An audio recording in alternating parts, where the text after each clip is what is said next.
Oke, rekaman kita sudah dimulai dan secara resmi saya ulangi lagi untuk selamat malam dan selamat bergabung bersama dengan kita semua untuk pelajaran yang keempat kalau saya tidak salah dalam kelas eklesiologi.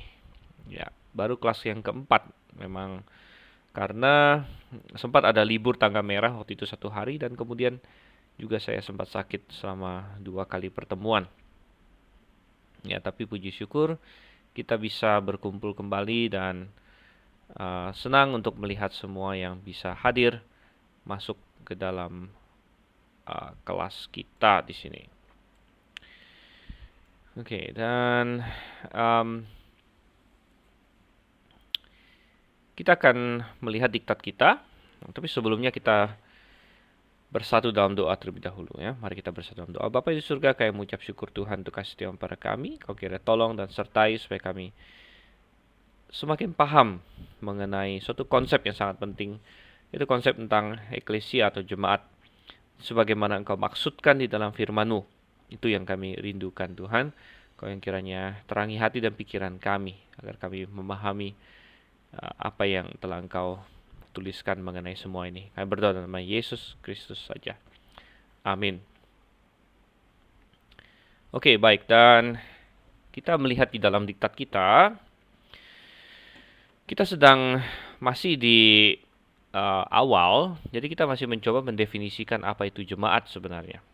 Ya, jadi apa itu sebenarnya eklesia, dan kita sudah melihat ini dari segi arti katanya. Kata eklesia itu sendiri pasti punya arti dan kita menelusuri itu di dalam bahasa Yunani dan di pemakaiannya bagaimana di abad pertama, dan kita mendapatkan bahwa itu mengacu kepada uh,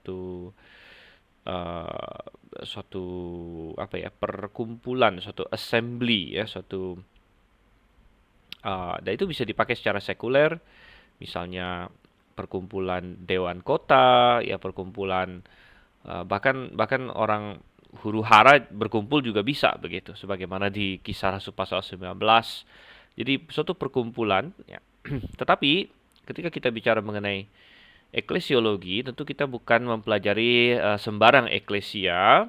Kita bukan mempelajari eklesia sekuler, kita bukan mempelajari kumpul-kumpul untuk makan-makan, nyanyi-nyanyi karaoke atau lain sebagainya. Tapi kita bicara mengenai sebagaimana pertama kali eklesia muncul dalam Alkitab, yaitu Matius 16 ayat yang ke-18. Ya, kita lihat di sini. Ya, pertama kali muncul di Matius 16 ayat 18, dan yaitu Tuhan Yesus berkata, eklesiaku, ya, tenmo eklesia. Jadi ini adalah eklesianya Kristus, jadi jemaatnya Kristus. Dan ini adalah kumpulan orang-orang yang sudah mengakui Kristus secara umum, yaitu memberi diri dibaptis dan berkumpul untuk melakukan pekerjaan dan kehendak Tuhan Yesus, ya. Dan kita sudah melihat ini panjang lebar bahwa dari definisi eklesia ini maka tidak ada yang namanya sebenarnya istilah gereja universal sebenarnya. Tidak ada namanya gereja universal. Istilah gereja universal memang tidak ada dalam Alkitab. Istilahnya eklesia katolike, dan ini baru muncul di tulisan-tulisan belakangan. Ya. Dan minggu lalu kita memakai cukup banyak waktu untuk bahkan mempelajari bagaimana kata eklesia dipakai dalam Alkitab, dan kita um, membuka ya 115 kali kata eklesia dipakai dalam Alkitab, dan minggu lalu kita buka satu persatu walaupun ya kita tidak habiskan waktu yang panjang lebar di tiap-tiap insiden eklesia, namun cukup kita habiskan cukup banyak waktu untuk melihat dari konteks bahwa yang dimaksud selalu adalah jemaat lokal, ya, jemaat lokal atau jemaat secara generik, jemaat secara generik. Jadi uh, konsep jemaat itu. Oke. Nah, hari ini kita akan masuk ke poin D. Dan di poin D ini kita akan melihat berbagai gambaran tentang eklesia di dalam Alkitab. Ya, jadi ini adalah gambaran-gambaran yang tentunya ada dalam Alkitab. Kita tidak membahas gambaran yang tidak ada dalam Alkitab. Nah, gambaran-gambaran yang tidak ada di dalam Alkitab nggak bisa menyesatkan kita begitu. Jadi bagaimana Alkitab menggambarkan eklesia? Jangan kita bilang, oh jemaat itu harus seperti perusahaan misalnya. Ada orang bilang jemaat harus seperti perusahaan. Perusahaan ada direktur, kemudian ada apa? Dewan komisaris dan sebagainya. Ya itu tidak bisa. Ya kalau memang bikin gereja untuk cari uang, mungkin ya mungkin ada bikin gereja yang seperti perusahaan, tetapi tidak demikian. Ya, Alkitab tidak pernah mengatakan demikian dan jemaat demikian nantinya akan melakukan hal-hal yang bukan merupakan kehendak Tuhan. Oleh karena itu kita ingin melihat gambaran tentang eklesia di dalam Alkitab. Oke. Dan yang pertama kita melihat di sini adalah eklesia sebagai tubuh Kristus. Ya, eklesia sebagai tubuh Kristus ini adalah salah satu gambaran yang paling prominent di dalam Alkitab mengenai jemaat dan tubuh Kristus ya. Coba saya switch ke ini dulu.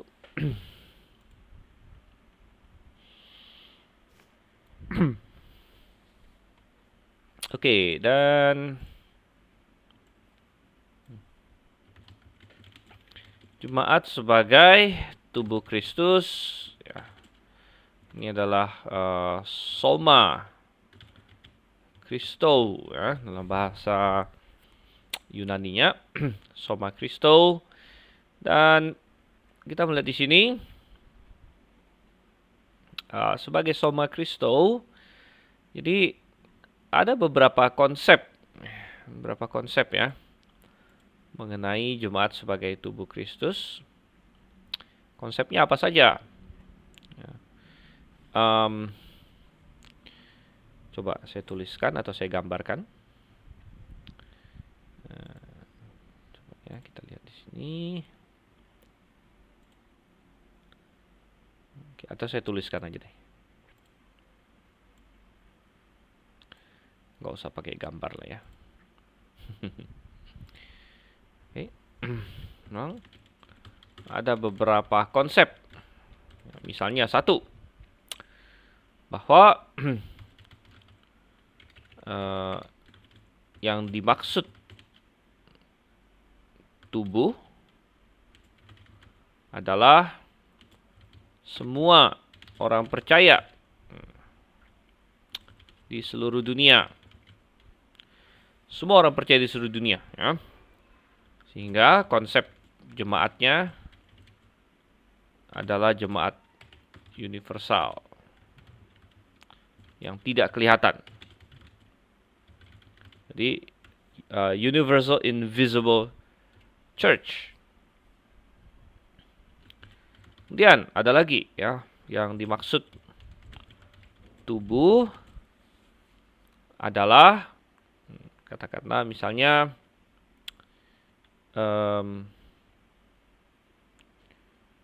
ya gereja-gereja ya, sehingga tiap-tiap gereja atau denominasi adalah anggota tubuh dan keseluruhan gereja atau denominasi di dunia adalah tubuh. Jadi dalam konsep ini misalnya ada banyak denominasi. Denominasi ada banyak ya. Ada misalnya katakanlah Baptis dianggap denominasi, Anglikan, apalagi banyak ya, Metodis, Presbyterian, Lutheran, Pantekosta dan lain sebagainya. Semua denominasi. Jadi semua denominasi ini adalah anggota tubuh. Misalnya kaum Baptis jadi apa misalnya ya, jadi mata misalnya. Anglikan entah jadi tangan, Lutheran entah jadi apa dan sebagainya. Jadi Anggota-anggota tubuh itu adalah gereja atau denominasi-denominasinya begitu. Oke, ada juga konsep seperti ini atau pemikiran seperti ini, walaupun mungkin tidak prominent ya, tapi kadang-kadang dianggap seperti itu.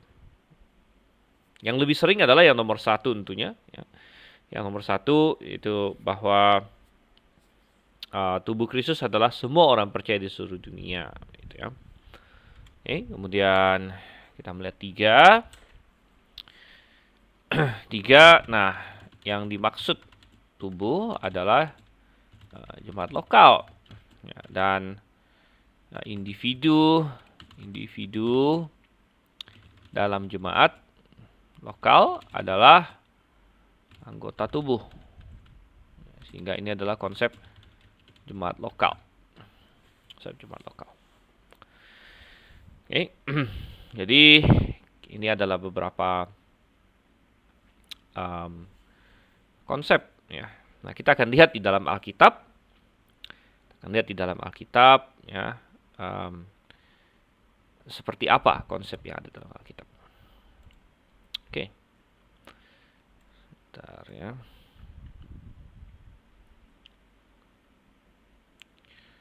Ya, pertanyaan dari Joshua nih ya. Pertanyaan sebenarnya eklesia itu sudah ada sejak kapan? Ya, itu akan dibahas di Romawi 3. Ya, di diktat kita. Jadi ya, silakan ditunggu saja ya. Baik.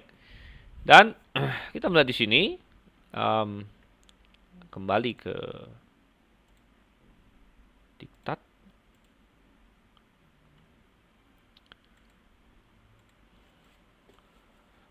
Oke, jadi ini nanti kita akan lihat Romawi 3 asal-usul eklesia.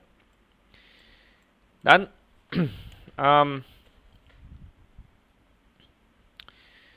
eklesia sebagai tubuh Kristus, kita akan lihat beberapa ini ya, beberapa istilahnya ayat firman Tuhan. Oke.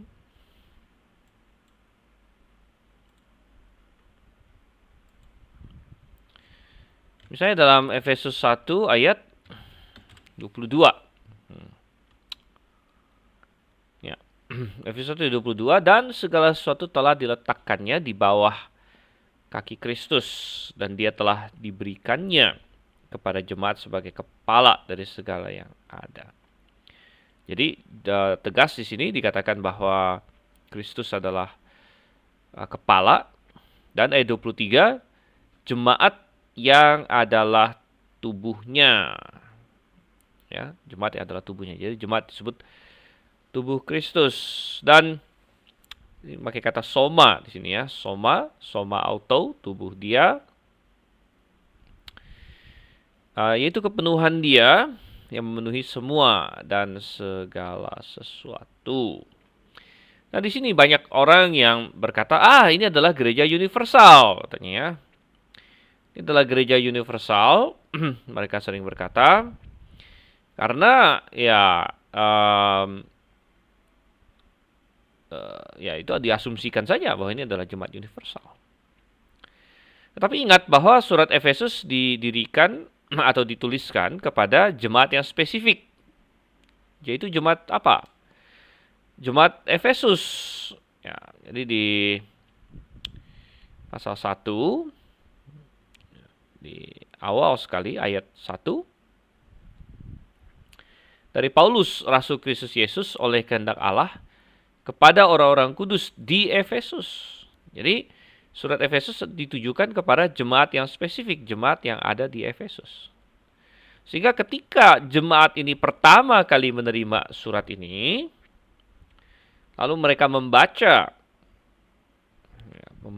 ayat 22 dan 23, apa yang mereka pikirkan ketika mereka ketemu kata jemaat di sini? Ingat bahwa mereka adalah orang-orang yang berbahasa Yunani waktu itu. Jadi mereka melihat eklesia. Ya, eklesia yang adalah tubuhnya, katanya. Dan eklesia yang mereka tahu di abad pertama itu oleh jemaat Efesus, yang mereka tahu adalah jemaat di Efesus itu. Mereka adalah jemaat, gitu. Mereka adalah eklesia. Oke, jadi nah, mereka kaum universalis sering berkata jemaat di sini adalah jemaat universal, tapi kita akan buktikan benar atau tidak. Apakah tubuh Kristus mengacu kepada jemaat universal? Nah, perhatikan penggunaan kata tubuh Kristus lagi di sini. Yaitu di dalam Efesus 4 ayat 12. Ya. Dan dari ayat 11 saya bacakan. Dan ialah yang memberikan baik rasul-rasul maupun nabi-nabi, baik pemberita-pemberita Injil maupun gembala-gembala dan pengajar-pengajar untuk memperlengkapi orang-orang kudus bagi pekerjaan pelayanan, bagi pembangunan tubuh Kristus. Pembangunan tubuh Kristus, perhatikan di sini ya. Jadi di sini menggunakan body of Christ, somatos Kristo di sini. Jadi tubuh Kristus ini apa di sini kalau begitu? Apakah jemaat universal yang tidak pernah bertemu? Atau jemaat lokal? Perhatikan di ayat 11. Ialah yang memberikan baik rasul-rasul maupun nabi-nabi, baik pemberita-pemberita Injil maupun gembala-gembala dan pengajar-pengajar. Jadi gembala-gembala dan pengajar-pengajar segala macam ini adanya di jemaat lokal atau adanya di jemaat universal. Gitu. Kalau kita bertanya siapa gembala jemaat universal, di mana alamat dia, kita akan bingung. Karena jemaat universal memang tidak pernah bertemu. Paling-paling mereka akan bilang gembala jemaat universal adalah Yesus Kristus. Itu adalah yang paling banter bisa mereka katakan. Ya, tetapi Yesus Kristus jelas bukan yang dimaksud di sini. Dia sedang bicara mengenai gembala-gembala manusia. Ya, bahwa ialah yang memberikan baik rasul-rasul, nabi-nabi, pemberita-pemberita Injil. Ini adalah jabatan-jabatan di dalam jemaat lokal. Ya. Jadi jelas begitu. Dan di manakah terjadi pengajaran? Apakah jemaat universal pernah ketemu untuk mengajar siapa-siapa? Tentu tidak. Tidak. Jemaat universal tidak pernah ketemu bahkan. Ya. Jadi Tuhan memberikan ini untuk memperlengkapi orang-orang kudus bagi pekerjaan pelayanan, bagi pembangunan tubuh Kristus. Dan di manakah terjadi memperlengkapi orang-orang kudus ini? Ini terjadi di jemaat lokal. Ya. Jemaat Efesus, Tuhan kasih rasul. Siapa rasul yang Tuhan kasih kepada jemaat Efesus? Waktu itu adalah Paulus. Paulus pendiri jemaat Efesus. Ada nabi mungkin waktu itu karena belum masanya Alkitab selesai. Ada pemberita-pemberita Injil, ada gembala-gembala. Salah satu gembala yang belakangan akan muncul adalah Timotius. Ya, Timotius menurut tradisi di Tenggarai adalah pernah menjadi gembala di Efesus, ya, pengajar-pengajar dan sebagainya. Dan mereka memperlengkapi orang-orang kudus dalam konteks jemaat lokal, yaitu ketika mereka ketemu tiap minggu dalam kebaktian, dalam pertemuan jemaat, dan mereka mengajar, mereka memberitakan firman Tuhan dan lain sebagainya. Dalam konteks itulah mereka memperlengkapi orang-orang kudus. Ya. Jadi jelas tubuh Kristus di sini konteksnya sangat kental sekali dengan aktivitas di dalam jemaat lokal. Sampai kita semua telah mencapai kesatuan iman dan pengetahuan yang benar tentang anak Allah, kedewasaan penuh, dan tingkat pertumbuhan yang sesuai dengan kepenuhan Kristus, sehingga kita bukan lagi anak-anak yang diombang-ambingkan oleh rupa-rupa angin pengajaran. Ini lebih jelas lagi bahwa yang dimaksud adalah suatu jemaat lokal. Karena jemaat universal yang tidak pernah ketemu, yang kalau mereka bilang jemaat universal itu maksudnya seluruh kekristenan, bahwa tubuh Kristus adalah seluruh kekristenan. Apakah ada rupa-rupa angin pengajaran di seluruh kekristenan? Oh ya, banyak sekali, gitu. Banyak sekali. Apalagi tadi yang pandangan kedua bahwa anggota-anggotanya adalah denominasi-denominasi. Ya, semua denominasi itu punya pengajaran yang beda-beda. Denominasi Baptis punya pengajaran berbeda dengan Anglikan, Lutheran, Presbyterian, Metodis, Pentakosta dan lain sebagainya. Semua punya pengajaran yang berbeda-beda. Jadi di dalam tanda kutip dunia kekristenan itu memang ada begitu banyak rupa-rupa angin pengajaran. Tetapi tujuan Tuhan kasih ini kepada tubuh Kristus, ya, Tuhan kasih segala macam pengajaran dan sebagainya adalah supaya semua mencapai kesatuan iman, ya, kesatuan iman sehingga tidak lagi diombang-ambingkan oleh rupa-rupa angin pengajaran. Dan ini hanya bisa dilakukan di dalam jemaat lokal. Ini hanya bisa dilakukan di dalam satu jemaat di mana ada pengajaran yang sistematis, yang konsisten, dan pengajaran itu ya sesuai dengan Alkitab, ya, maka justru akan melindungi terhadap rupa-rupa angin pengajaran yang ada di dalam tanda kutip dunia kekristenan itu begitu. yang berseliweran dengan segala macam, ya, di dalam dunia kekristenan ada begitu banyak pengajaran. Begitu banyak pengajaran yang kacau, yang sesat dan lain sebagainya. Nah, tapi kita bilang bahwa justru di dalam jemaat lokal lah bisa ada persatuan iman di sini, ya, yang tidak mungkin terjadi di dalam yang mereka sebut sebagai jemaat universal, itu yang sebenarnya tidak ada. Oke, dan ayat 16 di sini kembali metafora tubuh, ya. Jadi dalam kasih kita bertumbuh di dalam segala hal ke arah Dia Kristus yang adalah kepala, daripadanya lah seluruh tubuh yang rapih tersusun dan diikat menjadi satu oleh pelayanan semua bagiannya. Jadi tubuh ini katanya diikat menjadi satu oleh pelayanan semua bagiannya. Jadi saling melengkapi, ya, saling melengkapi berarti harus saling ketemu, saling menguatkan, saling menasehati dan lain sebagainya. Jadi diikat menjadi satu oleh pelayanan. Jadi jelas sekali konteksnya adalah jemaat lokal. Jemaat universal tidak pernah ketemu. Bagaimana jemaat universal bisa katakanlah saling melayani satu dengan yang lain, gitu kan? Sesuai dengan kadar pekerjaan tiap-tiap anggota, ini sangat masuk akal di dalam jemaat lokal, gitu, ya. Oke, ya, jadi ini di Efesus. Oke. Dan kemudian di mana lagi ada tentang ini, tentang oke, sebentar ya. Di mana lagi ada tentang soma Kristo, tubuh Kristus. Ya, coba kita lihat lagi di dalam, ya, di dalam Kolose ada. Ini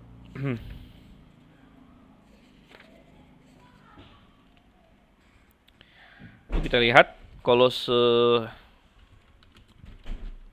1 ayat 18 misalnya, ya. Kolose 1 ayat 18. Nah, ini mirip dengan yang di Efesus. Ialah kepala tubuh, yaitu jemaat. Jadi bicara soal Tuhan Yesus, jadi fokusnya ada pada Tuhan Yesus. Bahwa Tuhan Yesus adalah kepala tubuh, yaitu jemaat di sini. Dan sekali lagi, para pendukung dari kaum universal, para pendukung dari jemaat universal, mereka berkata bahwa ini mengacu kepada jemaat universal.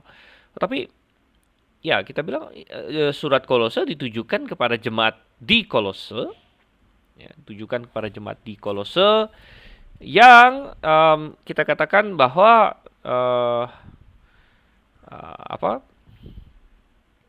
adalah jemaat lokal, begitu. Jadi mereka memahami ini sebagai apa, gitu? Apa yang dipahami di sini, ya? Oke, sebentar, ada sedikit gangguan, saya bentar ya.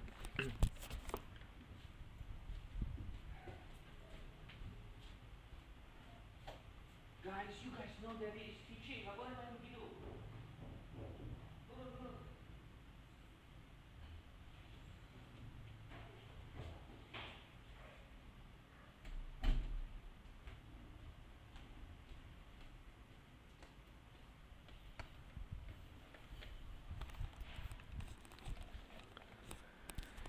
Oke, jadi ya ini sebenarnya sama yang dikatakan dengan di Efesus. Jadi persis sama, dia adalah kepala tubuh dan sebagainya.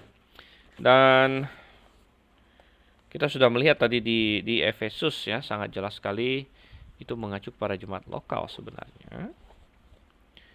Kemudian kita melihat di Kolose 2 ayat 19. Ya.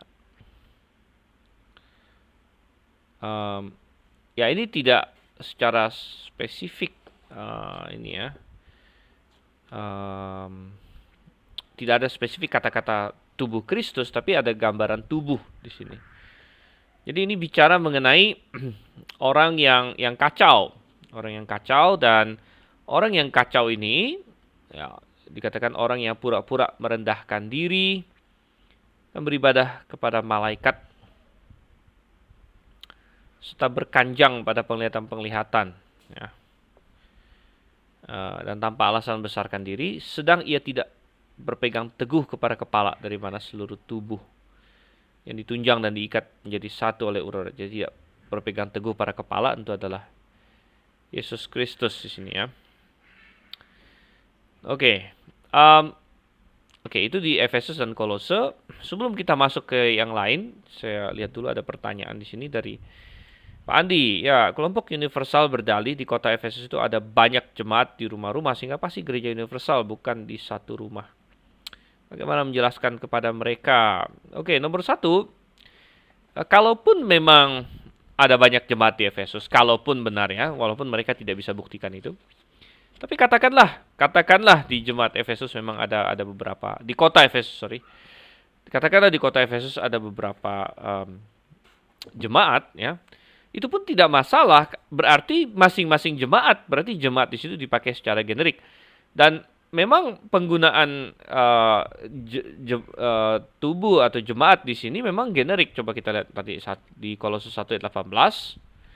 Ialah kepala tubuh, yaitu jemaat. Nah, jemaat yang dimaksud ini adalah secara generik. Artinya setiap jemaat adalah tubuh Kristus. Ya, setiap jemaat adalah tubuh Kristus. Tidak perlu ada jemaat yang universal. Ya. Nah, saya ambil contoh misalnya di dalam 1 Korintus 11 ayat 1.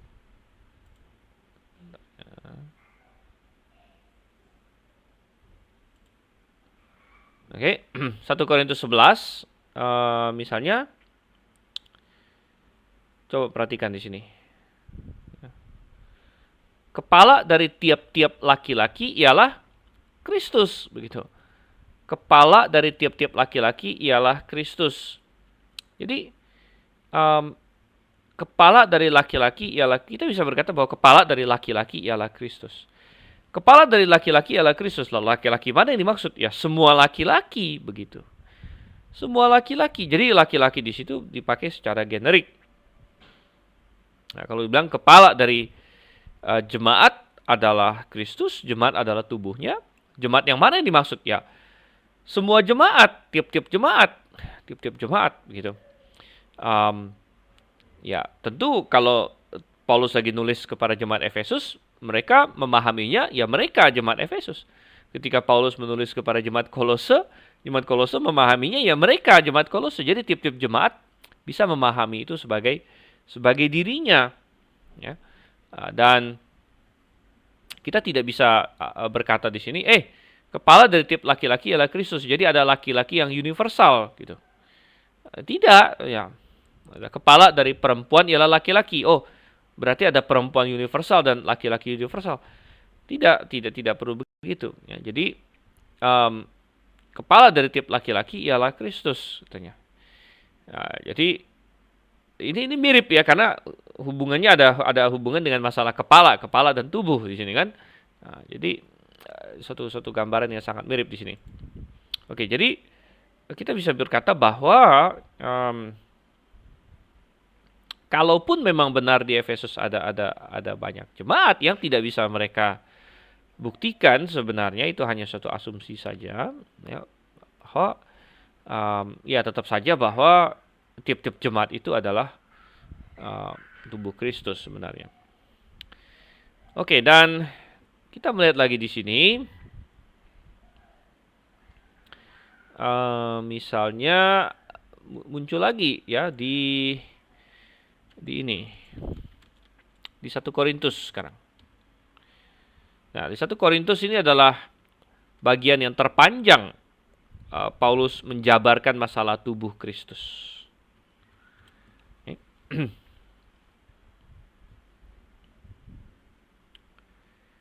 Ya, dan ya, sebenarnya dari ayat 1 ini ada hubungannya dengan karunia rohani juga.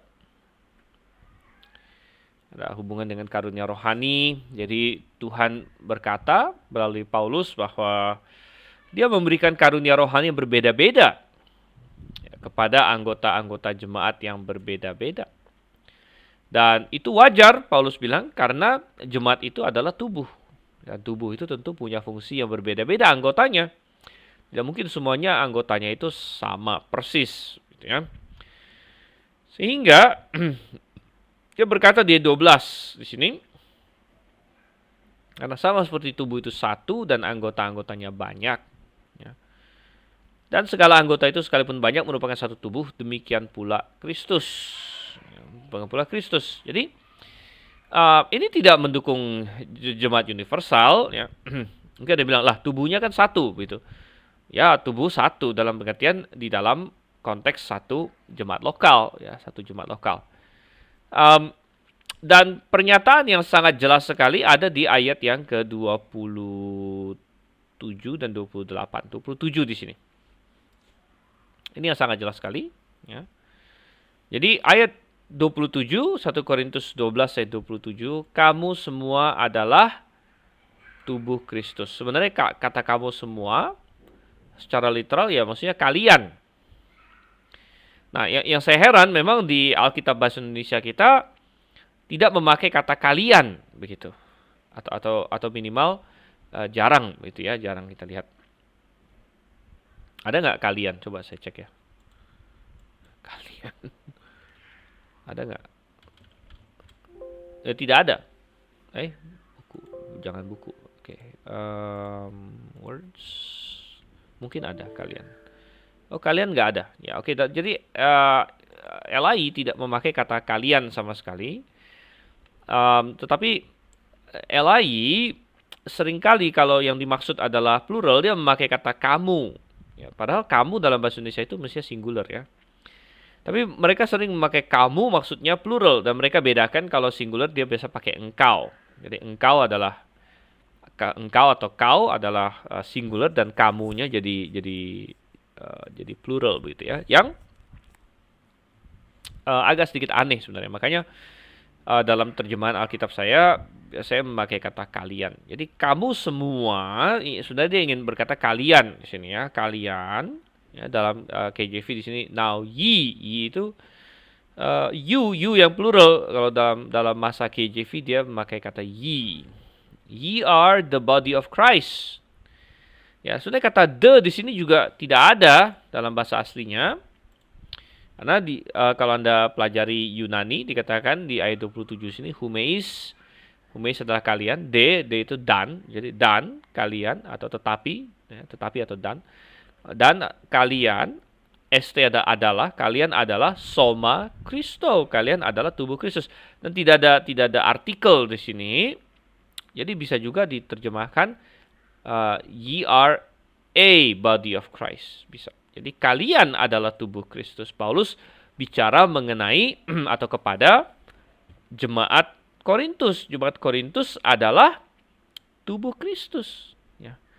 Saya rasa sangat jelas sekali di sini. Jadi jemaat Korintus adalah satu tubuh Kristus. Dan semua pembahasan yang di atas, waduh, Alkitab saya kok hilang. Sebentar, crash. Tapi di sini masih ada ya, di screen masih ada. Ini saya harus ulang lagi.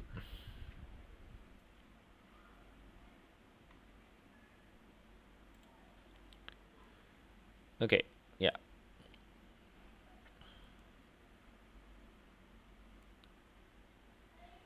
Oke, tapi Ini sudah terputus.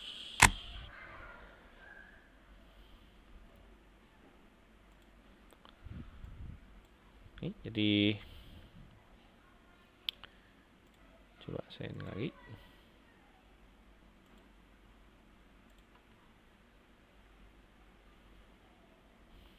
Ya. Ya, teknologi banyak bermanfaat, tapi kalau dia crash atau dia ada masalah kadang-kadang repot juga ya. Ya, jadi kembali ke 1 Korintus pasal 12 di sini. Jadi sangat jelas sekali. Ya, jelas sekali bahwa yang dimaksud adalah jemaat lokal begitu. Jadi jemaat Korintus adalah tubuh Kristus. Jemaat Korintus itu tubuh Kristus. Dan masing-masing anggota tadi di ayat 27 ya, ayat 27 dan kamu masing-masing adalah anggotanya. Jadi jemaat Korintus, kamu semua adalah jemaat Korintus, kalian gitu ya, adalah tubuh Kristus dan kamu masing-masing. Jadi tiap-tiap orangnya adalah anggotanya. Nah, ini sangat cocok dengan apa yang ingin dikatakan karena ini sedang bicara mengenai bahwa tiap-tiap manusia, tiap-tiap anggota jemaat bisa mendapatkan karunia rohani yang berbeda-beda. Nah, itu nggak masalah. Bahkan Paulus bilang memang demikian adanya. Makanya dikatakan ada rupa-rupa karunia tapi satu roh. Dan permasalahan jemaat Korintus adalah mereka tidak paham hal ini sehingga semuanya lomba-lomba mau mencari satu karunia yang mereka anggap wah, yaitu apa? Kebetulan yang dianggap wah di jemaat Korintus adalah karunia berbahasa asing, karunia berbicara dalam bahasa-bahasa yang Elai salah terjemahkan yaitu bahasa roh. Karena nggak ada kata roh di situ sebenarnya. Ya. Nah, misalnya ayat 8. Sebab kepada yang seorang roh memberikan karunia untuk berkata-kata dengan hikmat. Kepada yang lain roh yang sama memberikan karunia berkata-kata dengan pengetahuan. Ya, kepada yang seorang roh yang sama memberikan iman, pada yang lain yang memberikan karunia untuk menyembuhkan, pada yang seorang roh memberikan kuasa mengadakan mukjizat, dan kepada yang lain yang memberikan karunia untuk bernubuat, dan kepada yang lain lagi yang memberikan karunia untuk membedakan bermacam-macam roh. Pada yang seorang yang memberikan karunia untuk berkata-kata dengan bahasa-bahasa. Kepada yang lain yang memberikan karunia untuk menafsirkan bahasa-bahasa itu. Jadi kita melihat di sini tiap-tiap orang, tiap-tiap anggota jemaat diharapkan punya karunia yang berbeda-beda. Jadi kalau hari ini ada gereja yang semua anggota jemaatnya disuruh berbahasa lidah, itu sudah jelas salah, Karena bertentangan dengan ini, memang bahasa lidah juga sudah selesai sebenarnya, tapi kalau kita tidak lihat dari sisi selesainya, dari segi prakteknya pun salah di sini. Jadi itu sangat jelas sekali. Langsung dia masuk ke alegori atau metafora sebagai tubuh. Jadi seperti tubuh, masing-masing punya bukan hanya dari satu anggota, nggak semuanya tangan begitu. Kalau semua anggota jemaat pengen punya karunia bahasa lidah, berarti semua jadi tangan misalnya. Ya, padahal mestinya Tuhan ingin kasih beda-beda supaya punya fungsi yang berbeda-beda. Jadi sangat jelas sekali argumen Paulus di sini. Andai kata telinga berkata aku bukan mata, apakah aku bukan katanya ya. Ya, jadi ayat 18, tetapi Allah telah memberikan para anggota masing-masing secara khusus suatu tempat pada tubuh seperti yang dikehendakinya. Andai kata semuanya adalah satu anggota, di manakah tubuh? Tubuh itu nggak mungkin cuma satu anggota, itu monster namanya. Memang ada banyak anggota tapi hanya satu tubuh. Ini dalam konteks satu jemaat tentu. Dan kita tidak bisa saling mengatakan kita tidak membutuhkan. Nah, ayat 23, dan kepada anggota-anggota tubuh yang menurut pemandangan kita kurang terhormat, kita berikan penghormatan khusus.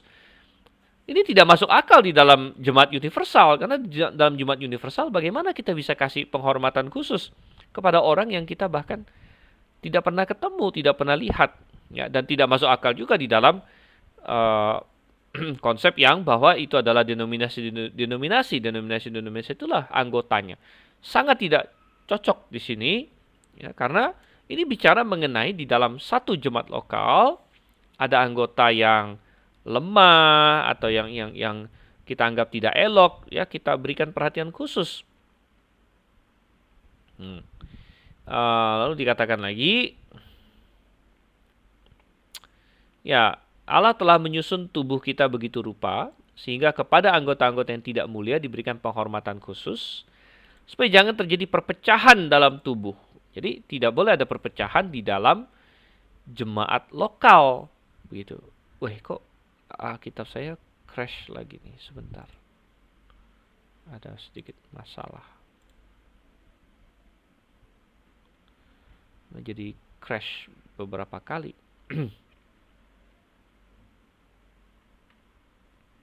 Oke, berarti harus ulang lagi. Harus begini lagi. Apa mungkin karena ditayangkan? Karena ditayangkan jadi crash ya, malu-malu dia misalnya. Oke, dan ya, supaya jangan terjadi perpecahan dalam tubuh. Supaya jangan terjadi perpecahan dalam tubuh, ini hanya bisa dilakukan di dalam satu jemaat lokal. Kalau kekristenan secara umum, itu memang terpecah-pecah dari dulu sampai sekarang. Gitu. Nah, tapi supaya anggota-anggota yang berbeda itu saling memperhatikan, jelas ini dalam konteks individu terhadap individu di dalam satu jemaat lokal. Karena itu jika satu anggota menderita, semua anggota turut menderita. Sekali lagi, ini juga hanya masuk akal di dalam konteks jemaat lokal. Di dalam konteks jemaat universal, kalau ada yang menderita, kita kadang-kadang bahkan tidak tahu. Bagaimana kita bisa tahu? Kan? Apa yang sedang terjadi? Ya katakanlah, di abad 21 ini dengan media massa yang begitu hebat saja, kita tidak bisa tahu dengan sempurna. Apalagi di abad pertama, di mana belum ada WhatsApp dan telepon dan lain sebagainya. Apa yang terjadi di Roma, ya tidak diketahui oleh Yerusalem. Apa yang terjadi di Afrika tidak diketahui oleh yang di Asia dan lain sebagainya. Oke, hari ini kita punya berbagai media massa, tapi kita tidak bisa mengetahui dengan sempurna juga semua yang terjadi di dunia kekristenan. Kita hanya dengar-dengar sana sini. Tapi di sini karena itu jika satu anggota menderita, semua anggota turut menderita. Semua anggota turut menderita. Ini bicara mengenai jemaat lokal di sini ya. Dan tadi diklimaksi diklimak dengan ayat 27. Kamu semua adalah tubuh Kristus. Jadi kamu semua adalah tubuh Kristus. Kamu masing-masing adalah anggotanya. Oke, jadi ya, jadi itu sangat jelas sekali ya. 1 Korintus 12 sangat jelas. Kemudian yang mungkin terakhir di Roma. Ya, Roma terakhir mengenai tubuh Kristus ini ya.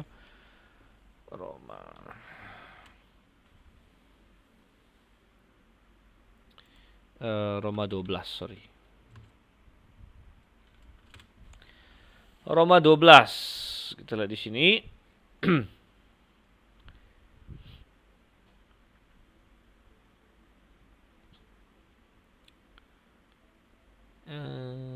Oke. Ya. Nah, ayat 4. Sebab sama seperti pada satu tubuh kita mempunyai banyak anggota, tapi tidak semua anggota itu mempunyai tugas yang sama. Demikian juga kita, walaupun banyak, adalah satu tubuh di dalam Kristus.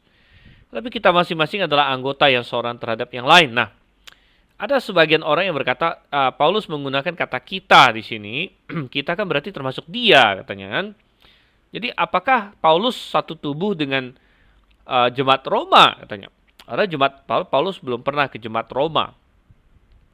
Tapi tidak demikian. Bukan itu yang Paulus katakan di sini ya. Kita memahami ini adalah kita di sini maksudnya kita masing-masing, artinya demikian juga kita walaupun banyak adalah satu tubuh di dalam Kristus. Jadi Paulus satu tubuh di jemaat dia, Roma satu tubuh di jemaat mereka dan lain sebagainya di situ ya. Nah, mengapa kita tahu demikian? Karena di ayat 6 dan seterusnya kalau kita baca sekali lagi konteksnya adalah jemaat lokal. Ayat 6. Demikianlah kita mempunyai karunia yang berlain-lainan menurut kasih karunia yang dianugerahkan pada kita. Sekali lagi ini mengenai karunia. Jika karunia adalah untuk bernubuat, baiklah kita melakukannya sesuai dengan untuk iman kita. Jika karunia untuk melayani, baiklah kita melayani. Ini di mana? Ini dilakukan di mana? Tentu di dalam jemaat lokal, ya, bukan di dalam jemaat universal. Tidak ada orang yang melayani di jemaat universal, karena jemaat universal nggak ada alamatnya dan nggak pernah ketemu. Gitu ya. Jika karunia untuk mengajar, baiklah mengajar. Mengajar di mana? Ya di jemaat lokal. Jika karunia untuk menasihati, baiklah kita menasihati. Siapa yang dinasihati? Teman kita, saudara kita di jemaat lokal. Gitu. Jadi sekali lagi penekanannya adalah Paulus bilang pergunakan karunia-karunia kamu seperti anggota tubuh berfungsi. Mata melakukan fungsinya sebagai mata, mulut melakukan fungsinya sebagai mulut. Demikian juga orang Kristen di dalam jemaat harus menggunakan karunia-karunia yang Tuhan berikan kepada mereka, menggunakannya untuk ini, untuk apa? Untuk berfungsi dengan baik, supaya tubuh itu berfungsi dengan baik. Jadi jelas ya, jemaat lokal. Nah, tetapi kita tidak hanya ingin bicara mengenai bahwa ini jemaat lokal, kita juga ingin belajar sesuatu. Mengapa Tuhan menyatakan bahwa jemaat itu tubuh? Oke, jadi tadi kita sudah lihat di sini beberapa konsep di sini, ya. Dan kita bisa coret ini. Dan kita coret ini, ya. Karena tidak cocok dengan ayat-ayat yang tadi kita baca dan kita buka. Tapi kita bilang bahwa jemaat sebagai tubuh, ya, berarti ya beberapa hal yang Tuhan ingin ajarkan. Nomor satu, ada kesatuan ya, di dalam jemaat lokal, di dalam jemaat Tuhan, ya, di dalam satu jemaat lah kita bilang ya, ada kesatuan di dalam satu jemaat. Ya, ini yang ditekankan. Nah, sekarang ada sedikit pertanyaan dari Joshua di sini ya. Bagaimana dengan dasar firman mereka yang memegang gereja universal? Dari Yohanes 17 ayat 23 yang akhirnya menjadi gerakan ekumene, apakah ayat tersebut dapat dikatakan sebagai bukti gereja yang universal? Kita akan membahas itu nanti di bagian ekumene, tapi kita bisa lihat sekilas ya, bahwa di dalam Yohanes 17 ayat 21 sampai 23 tidak sama sekali menyebut jemaat. Ya, tidak sama sekali menyebut jemaat. Itu hanyalah doa Tuhan Yesus supaya orang percaya menjadi satu di sini. Dan kesatuan yang dimaksud oleh Tuhan Yesus adalah kesatuan rohani. Ya, sama sekali bukan kesatuan oikumene atau lain sebagainya ya.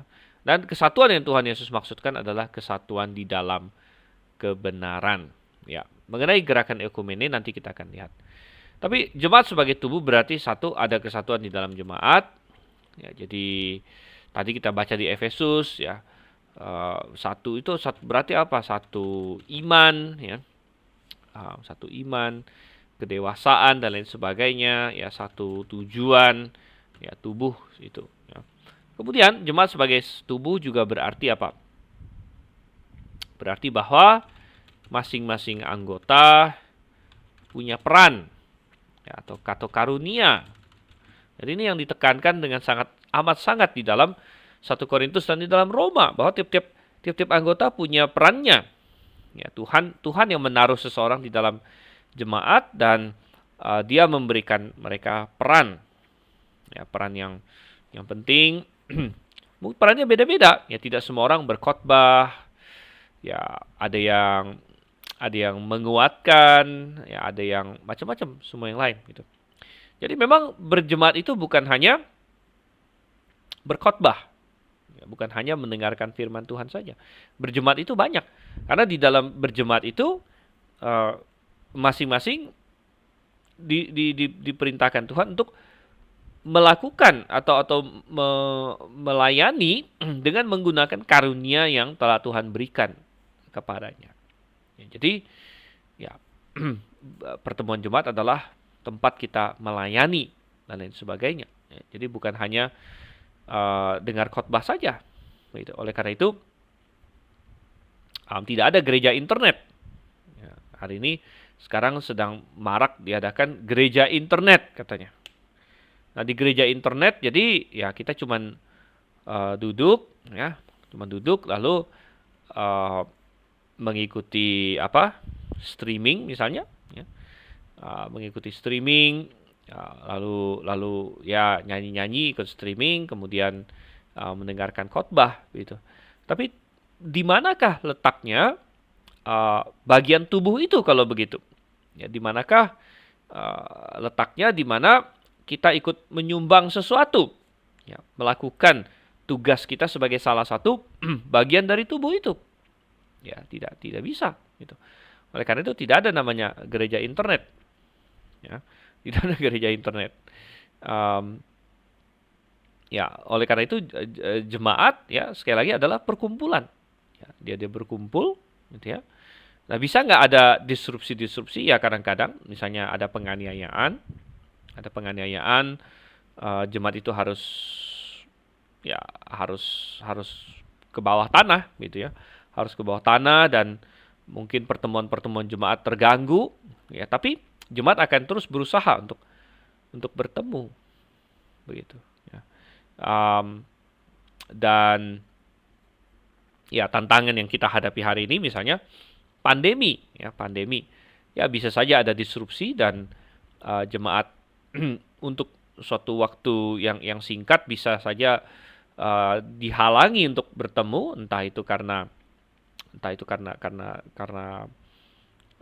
anjuran pemerintah atau karena memang ada anggota jemaat yang sakit dan kita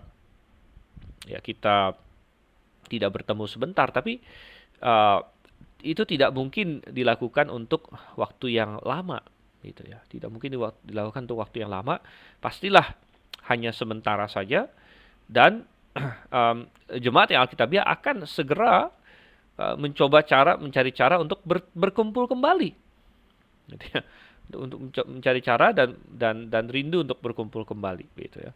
Jadi um, sesuatu yang disrupsi sementara bisa terjadi, tetapi masing-masing anggota Tuhan telah kasih peran atau karunia ya, yang diperlukan di sini. Jadi itu adalah jemaat sebagai tubuh. Ada kesatuan dalam satu jemaat, satu iman, satu tujuan. Masing-masing anggota punya peran atau karunia. Dan ada kepedulian ya, besar antara satu anggota dengan anggota lain. Ini yang Tuhan ajarkan juga. Ya. Bahwa anggota lain ya, seperti tubuh tentunya pasti menjaga ya bagian tubuh yang lain, karena kalau ada satu yang sakit maka sakit itu akan dirasakan oleh seluruh tubuh.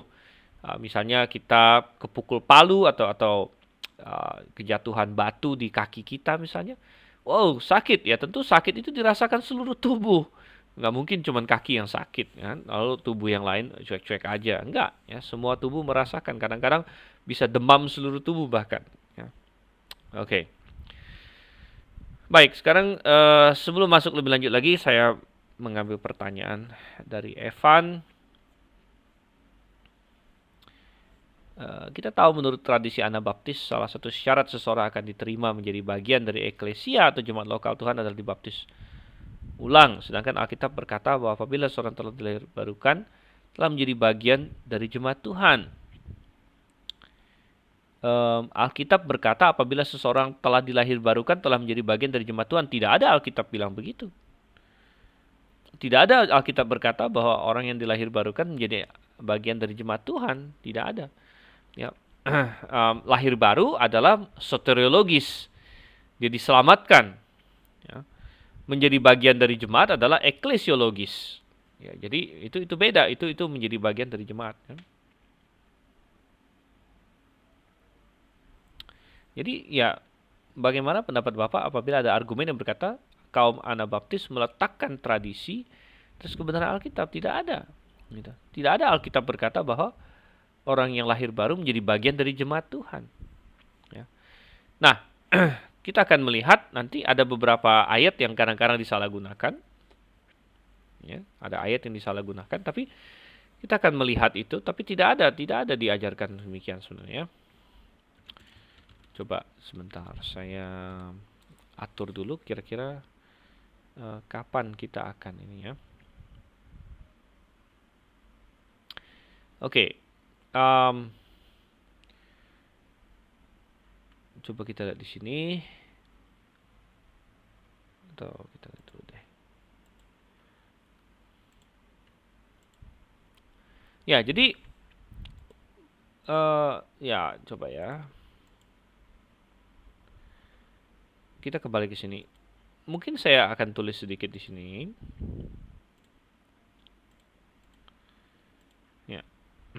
Jadi menyambung pertanyaan Evan, ini adalah suatu kesalahpahaman yang memang sering ada, sering muncul di berbagai kalangan.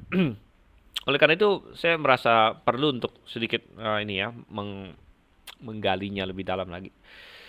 Jadi kesalahpahaman ini tadi dikatakan Alkitab berkata bahwa apabila seorang telah dilahirbarukan telah menjadi bagian dari jemaat Tuhan. Nah, di sini letak kesalahpahamannya karena mencampur adukan soteriologi dengan eklesiologi.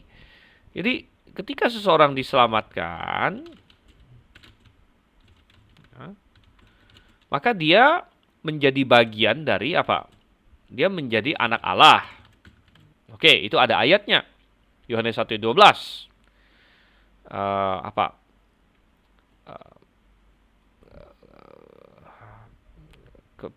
Kepada semua orang yang menerimanya diberinya kuasa untuk menjadi anak-anak Allah. Ya. Kemudian dia bisa juga menjadi orang kudus karena dikuduskan, dosa-dosa dia ditebus. Ya. Dia menjadi anak Allah, dia menjadi orang kudus, dan mungkin ada lagi yang lain, kita bisa tambahkan berbagai hal. Dia menjadi apa ya? Dia menjadi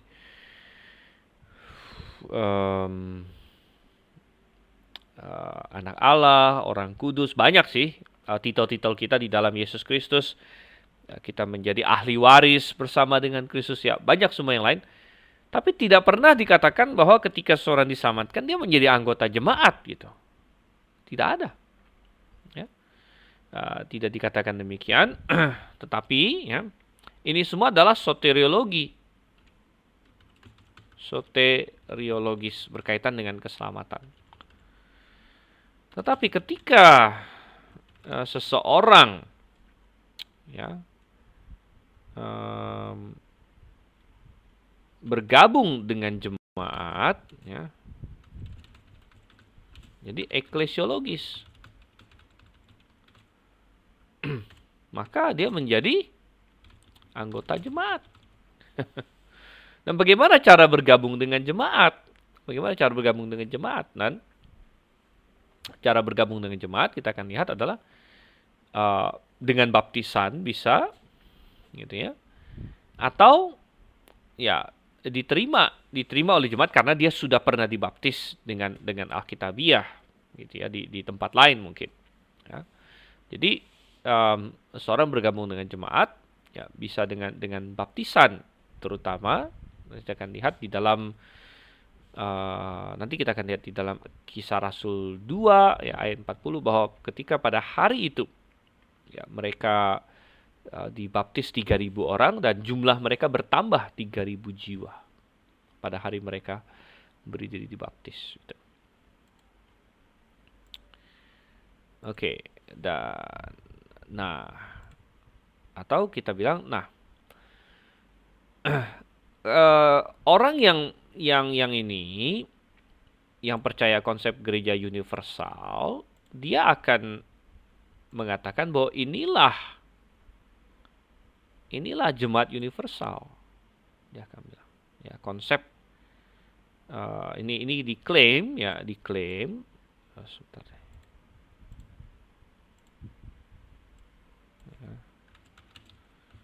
Sebagai jemaat universal itu tadi. Ya. Sehingga memang di dalam konsep jemaat universal ketika kamu percaya, ketika kamu lahir baru, kamu masuk ke dalam jemaat universal maksud mereka. Jadi perlu dipahami maksud mereka ketika seseorang diselamatkan dia masuk ke dalam jemaat universal, tapi tidak ada ayatnya. Ya, tidak ada ayatnya, itu asumsi. Ya. Asumsi. Nah, kita bilang jemaat universal itu tidak ada ya konsepnya dalam Alkitab begitu. Oke.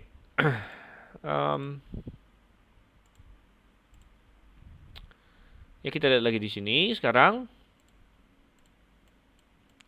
Ya, kita sudah melihat eklesia sebagai tubuh Kristus. Sekarang kita akan melihat 2, 3, dan 4. Tapi sebelumnya tidak terasa kita sudah jam 8:04. Jadi kita akan break sebentar. Kurang lebih 4 menit ya. Jadi jam 8:08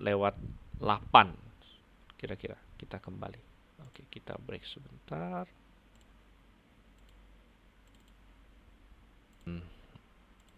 Mulai lagi dan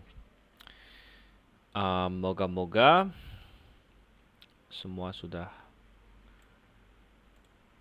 kembali di posisi masing-masing. Baik, dan kita sedang melihat berbagai gambaran tentang eklesia dan kita belajar dari gambaran-gambaran ini ada kesimpulan-kesimpulan yang bisa kita tarik. Tadi eklesia sebagai tubuh Kristus, kita mendapatkan kesimpulan-kesimpulan dari situ. Ayat-ayat yang kita buka dan lebih dari ini ya, tadi kita membuka di Kolose 1 ayat 18 dan juga di Roma 12 di situ, Roma 12. Tapi sekarang kita lihat yang nomor 2, eklesia sebagai rumah Allah. Eklesia sebagai rumah Allah 1 Timotius 3:15. Ini kalau orang Grafe tidak asing lagi ya. Ini ayat kita nih. Coba kita lihat di sini. Oke, eklesia sebagai rumah Allah.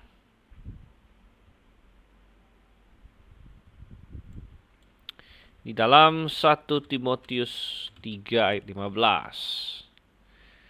Jadi jika aku terlambat, sudahlah engkau tahu bagaimana orang harus hidup sebagai keluarga Allah. Nah, LAI menerjemahkan keluarga Allah.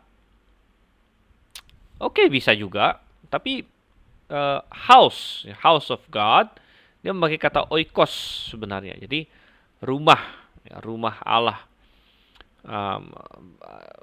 Ya, rumah di sini memang ada sedikit pengertian keluarga. Tapi yang dimaksud keluarga di sini bukan dalam pengertian keluarga Allah dalam pengertian umum ya, keluarga Allah yang luas, maksudnya seluruh kekristenan, ya seluruh kekristenan itu memang bisa dianggap sebagai keluarga besar begitu, yaitu semua adalah anak Allah gitu. Tapi keluarga di sini dalam pengertian oikos, rumah, satu rumah begitu, satu rumah tangga gitu ya. Mungkin lebih tepat orang harus hidup sebagai rumah tangga Allah. Nah, di situ yakni jemaat dari Allah yang hidup, yang penopang dan dasar kebenaran. Konteksnya sekali lagi bukan jemaat universal, tapi konteksnya adalah jemaat lokal, karena konteks dari 1 Timotius pasal 3 ayat 1 adalah sedang berbicara mengenai Paulus memberikan aturan-aturan kalau jemaat perlu memilih seorang penilik, ya, maka syaratnya apa? Nah, ini syarat penilik, ya, misalnya dia harus suami dari satu istri dan lain sebagainya, tidak bercacat, ya kan? Bukan peminum. Jadi ini jelas adalah konteksnya jemaat lokal. Nah, di dalam kemudian habis itu diaken ayat 8. Demikian juga diaken-diaken. Nah, diaken ini adanya di jemaat lokal atau jemaat universal? Jemaat universal nggak punya diaken, saudara kasih Tuhan.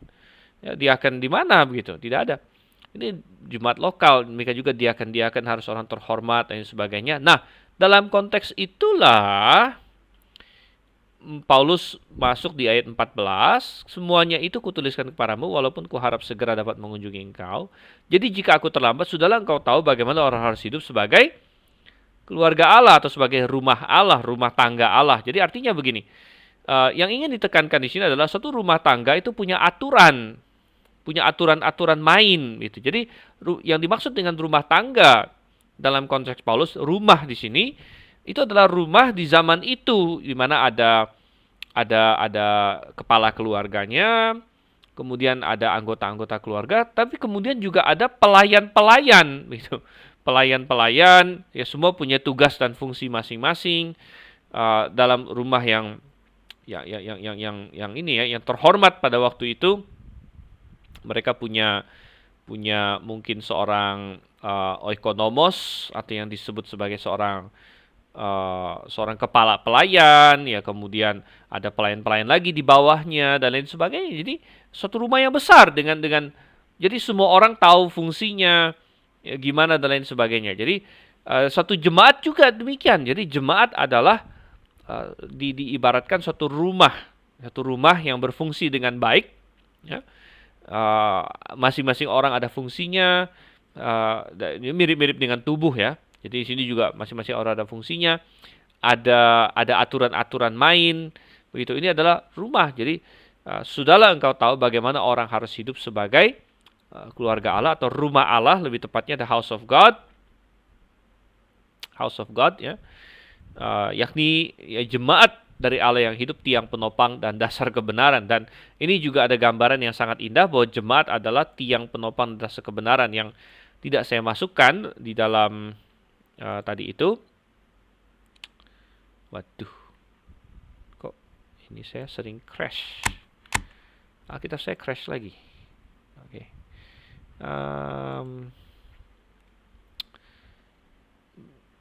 Ya, oke. Jadi jemaat adalah tiang penopang dan dasar kebenaran. Coba kita masuk di sini sebentar.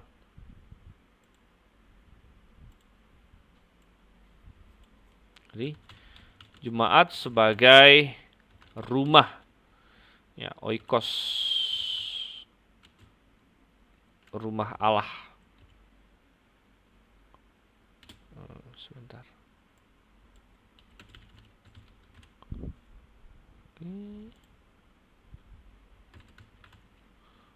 Oikos theo, ya. Jadi yang ditekankan adalah bahwa ada keteraturan di dalam jemaat, ya, dengan jabatan-jabatan atau pemimpin, ya, yang jelas di sini, ya. Dan ini ada keteraturan, ya. Jadi kalau Paulus belum sempat sampai ke sana, Timotius sudah tahu bagaimana harus bertindak sebagaimana dalam satu rumah tangga. Ya, jadi dalam rumah tangga kan, ya, anak, ya, jelas, ya, dia misalnya harus hormat pada orang tua. Peran suami apa, peran istri apa, ya. Dan sekali lagi dalam rumah waktu itu ada juga peran para pelayannya dan lain sebagainya. Mungkin, ya, kalau zaman sekarang ada sopirnya, ada pembantu dan lain sebagainya. Jadi ada keteraturan dalam jemaat dengan jabatan-jabatan mimpin yang jelas, ya. Yang disebut di pasal itu yaitu ada penilik, ya, kemudian ada diaken, ya. Jadi Tuhan selalu tidak ingin ada kekacauan di dalam, karena Tuhan bukanlah sumber kekacauan. Tuhan adalah sumber ketertiban. Ini jemaat sebagai rumah Allah, tapi kemudian dia disebut juga sebagai tiang penopang dan dasar kebenaran. Nah, di ayat yang sama. Jadi tiang penopang dan dasar kebenaran. Jadi sama seperti keluarga atau rumah itu kan menopang masyarakat, ya, sebagai sendi-sendi terkecil, maka jemaat juga adalah tiang penopang dan dasar kebenaran. Artinya jemaat yang alkitabiah harus menyuarakan, harus mengajarkan kebenaran Tuhan. Kebenaran Tuhan. Karena jemaat adalah tiang penopang dasar kebenaran. Di jemaatlah manusia, semua manusia bisa kenal kebenaran mestinya. Dan Tuhan sengaja sebar jemaat di mana-mana di seluruh dunia supaya sebanyak mungkin orang bisa mengenal kebenaran. Oke. Dan pertanyaan dari Evan saya jawab sebentar di sini. Bagaimana kalau ada yang bertanya, mana yang lebih penting untuk jiwa seseorang dilahirbarukan untuk diselamatkan atau masuk dan bergabung di suatu jemaat lokal? Baik, jadi ini pertanyaan yang dari pertanyaannya sudah salah begitu. Tanya mana yang lebih penting? Ya, tanya mana yang lebih penting, ya jelas lebih penting dia dilahirbarukan begitu. Jelas lebih penting dia dilahirbarukan. Orang bisa saja bergabung dengan gereja lalu tidak diselamatkan, bisa, ya. Nah, itu tidak ada gunanya bagi dia begitu. Tetapi pertanyaannya salah, ya, karena apa? Ya karena jelas kita harus diselamatkan, dan orang yang diselamatkan diperintahkan Tuhan untuk bergabung dengan gereja. Jadi kita malah tidak mengharapkan orang yang tidak diselamatkan untuk bergabung dengan gereja. Kita mau hindari itu. Kita mau menghindari sebisa mungkin orang yang belum lahir baru, orang yang tidak diselamatkan bergabung dengan gereja. Bahkan kita mencoba untuk membatasi sebisa mungkin melalui harus mengaku iman lah, harus macam-macam supaya orang yang belum diselamatkan jangan bergabung begitu. Nah, tetapi orang yang sudah diselamatkan justru Tuhan perintahkan untuk bergabung dengan jemaat lokal. Ya, Tuhan perintahkan. Dan ingat sekali lagi, di dalam Perjanjian Baru 115 kali kata eklesia muncul. Oke lah, 4 kalinya dipakai secara sekuler, 111 kali bicara mengenai eklesia Kristus, berarti sangat prominen ya. Tuhan sangat ingin apa? Jemaat itu sangat prominen di dalam kehidupan orang percaya, begitu. Ya. Oke, Pak Fremi bertanya, apa ada gambaran eklesia yang lain selain empat eklesia yang ada? Maksudnya selain 4 yang didiktat ya? Ya bisa jadi ada, tapi ini 4 yang utama ya, 4 yang utama. Ya seperti tiang penopang dasar kebenaran sebenarnya bisa juga saya masukkan nomor 5 ya, tapi oke lah digabung di sini dengan rumah Allah dan lain sebagainya ya. Nah, kembali ke pertanyaan Evan tadi, argumen dari house church movement. House church movement melanggar yang nomor 1 ini, di mana mestinya dalam gereja itu ada jabatan-jabatan dan kepemimpinan yang jelas gitu. House church movement bagus dalam pengertian apa? Tidak menekankan building ya, tidak menekankan gedung, dan memang awal-awal kekristenan seperti sudah kita lihat minggu-minggu lalu, jemaat itu bertemunya di rumah. Jadi kalau yang dimaksud house church movement adalah bahwa ketemu di rumah, itu nggak masalah. Tapi yang sering dimaksud dengan house church movement adalah menolak adanya gembala, ya, seperti kaum brethren dan lain sebagainya, menolak adanya gembala, tidak mau ada struktur ya di dalam gereja itu, di mana ada gembala, ada penginjil, ada diaken, dan mereka menolak itu biasanya house church movement ini. Jadi mereka cuma kumpul-kumpul aja gitu, kumpul-kumpul di satu rumah ya. Jadi itu berarti sudah menolak ini ya, jemaat sebagai rumah tangga Allah, rumah Allah yang jelas dengan jabatan-jabatan dan kepemimpinan yang jelas. Tuhan kasih kok ini daftar kualifikasinya, siapa yang bisa jadi penilik, siapa yang bisa jadi diaken dan lain sebagainya. Nah, jadi house church movement gagal di situ. Sekali lagi kita harus paham dulu apa maksudnya house church movement ya, karena house church movement kalau maksudnya gereja ketemu di rumah itu nggak ada masalah gitu, karena gereja-gereja awal ya ketemu di rumah juga. Tapi kalau house church movement maksudnya menolak adanya gembala, menolak adanya diaken dan lain sebagainya, ya itu sudah salah. Oke, baik. Kemudian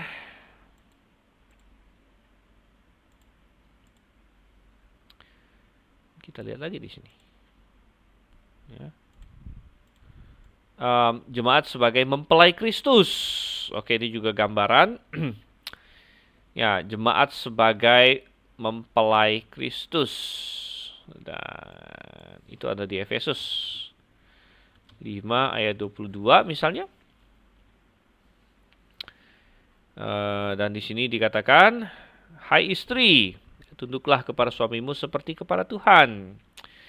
Karena suami adalah kepala istri, sama seperti Kristus adalah kepala jemaat. Jadi hubungan Kristus dengan jemaat diilustrasikan dengan hubungan suami dan istri. Oleh karena itu gambaran jemaat, gambaran eklesia salah satunya adalah mempelai Kristus di sini ya. Ayat 24, karena itu sebagaimana jemaat tunduk kepada Kristus, demikian jugalah istri kepada suami dalam segala sesuatu. Oke. Dan hai suami, kasihlah istrimu sebagaimana Kristus telah mengasihi jemaat. Jadi gambaran ini berlanjut, baik itu istri terhadap suami maupun suami terhadap istri. Ayat 27, supaya dengan demikian ia menempatkan jemaat di hadapan dirinya dengan cemerlang, tanpa cacat atau kerut atau yang serupa itu, tapi supaya jemaat kudus dan tidak bercela. Oke, jadi ini bicara mengenai pengharapan masa depan, terutama karena gambaran tentang mempelai Kristus di sini berbicara mengenai masa depan. Karena kita hari ini belum benar-benar sudah menikah ya, kita baru dipertunangkan. Itu yang Paulus katakan di dalam 2 Korintus 11 ya, ayat 3 ayat 2, sebab aku cemburu dengan kepada kamu dengan cemburu ilahi karena aku telah mempertunangkan kamu kepada satu laki-laki. Jadi kita masih dalam fase pertunangan sebenarnya. Fase pertunangan, memang di dalam fase pertunangan kalau dalam tradisi Yahudi itu sudah bisa disebut suami istri juga, tapi pertunangan artinya pernikahannya belum benar-benar berlangsung begitu. Um, dan ya, jadi penekanan di dalam gambaran eklesia sebagai mempelai Kristus antara lain adalah sifat saling mengasihi, ya, sehingga jemaat tunduk kepada Kristus karena mengasihi Kristus. Ya, kita tunduk kepada Kristus karena mengasihi Kristus. Kemudian juga penekanannya ada pada pengharapan masa depan. Jadi, sebagaimana seorang mempelai itu menanti-nantikan hari pernikahan dia, menanti-nantikan akan dijemput, ya, kemudian dibawa ke rumah yang baru. Demikian juga istilahnya orang-orang percaya di sini menantikan suatu hari Kristus akan datang menjemput. Dan dikatakan di sini nanti dia akan menempatkan jemaat di hadapan dirinya dengan cemerlang tanpa cacat atau kerut yang serupa itu, tapi supaya jemaat kudus dan tidak bercela. Dan ini akan terjadi pada saat Tuhan Yesus datang kembali di sini, ya. Karena hari ini hari ini kita masih dalam fase pertunangan tadi. Dan kembali dilihat di sini ayat 31. Sebab itu laki-laki akan meninggalkan ayahnya dan ibunya dan bersatu dengan istrinya sehingga keduanya itu menjadi satu daging. Ini adalah ayat pernikahan. Ayat 32, rahasia ini besar tapi aku maksudkan ialah hubungan Kristus dan jemaat. Jadi sekali lagi hubungan suami dan istri dipakai oleh Tuhan untuk menjadi salah satu gambaran, salah satu ilustrasi tentang hubungan Kristus dengan jemaat. Jadi ini juga sangat menarik. Oke, jadi kalau kita tuliskan di sini.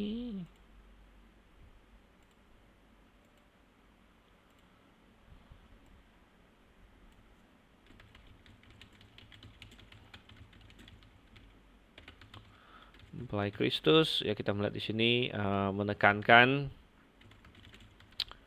hubungan kasih, ya, dan ketundukan jemaat kepada Kristus, ya, karena mengasihi Kristus.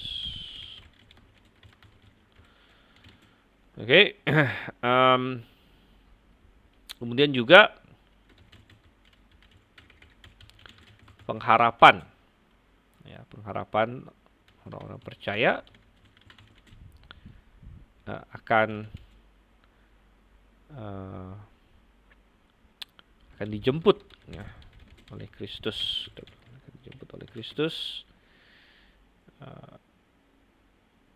dan masuk ke dalam pernikahan. Ya. Oke, jadi ini beberapa hal yang ditekankan dari gambaran itu.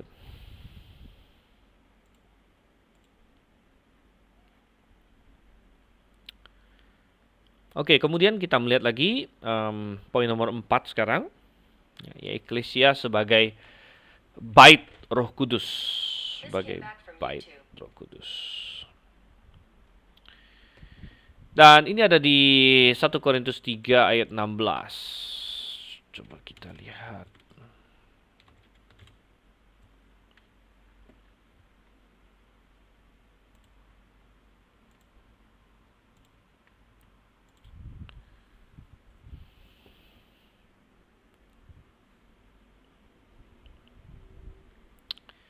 Oke, 1 Korintus 3 ayat 16, tidak tahukah kamu bahwa kamu adalah bait Allah dan bahwa roh Allah diam di dalam kamu?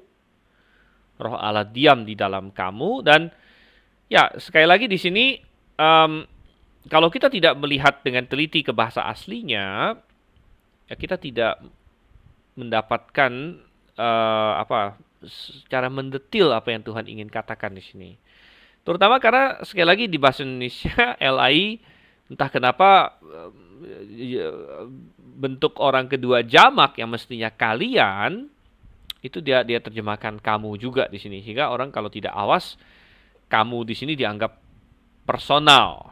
Tetapi kalau kita cek di KJV, know ye, jadi saya pakai ye, know ye not that ye are the temple of God. Jadi kalian sebenarnya kalian, jadi pakai kata st di sini, kalian adalah the temple of God, bait Allah, dan kata bait Allah di sini memakai kata naos. Dan untuk bait Allah ada dua kata di bahasa Yunani, ada naos dan ada hieron. Hieron itu mengacu kepada kompleks bait suci. Jadi itu bisa semuanya, bisa pelatarannya, bisa lapangannya, bisa pokoknya satu kompleks itu semua itu hieron. Tapi kalau naos itu mengacu kepada benar-benar tempat inti dari bait itu begitu. Istilahnya itu mengacu kepada tempat Tuhan benar-benar hadir atau ada di situ, ya. Jadi naos. Jadi naos di sini dia memakai kata naos. Kamu adalah bait Allah, ya. Dan 1 Korintus 3:16 bicara tentang jemaat sebenarnya. Jemaat adalah bait Allah karena kata kamu di sini ini adalah plural, ya. Jamak kalian. Jadi misalnya tidak tahukah kalian bahwa kalian adalah jamak bait Allah, singular. Jadi kalian sebagai satu jemaat adalah bait Allah. Nah, banyak orang tahu bahwa tubuh kita adalah bait Allah. Itu benar, tapi itu diajar di tempat lain. Jadi itu di 1 Korintus 6. Coba kita lihat 1 Korintus 6. Ayat berapa ya? Saya agak sedikit lupa. Coba kita cek dulu.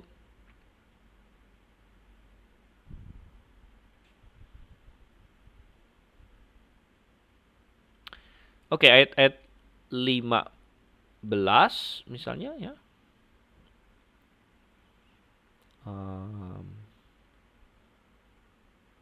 Tidak tahukah kamu bahwa tubuhmu adalah anggota Kristus? Oke. Ayat 19. Nah, 19 ya. Ayat 19 dikatakan, atau tidak tahukah kamu bahwa tubuhmu adalah bait Roh Kudus yang di dalam kamu. Nah, ini bicara mengenai pribadi. Kenapa? Karena bicara mengenai tubuh. Tubuh tentu ya pribadi. Tiap-tiap orang punya tubuh, ya.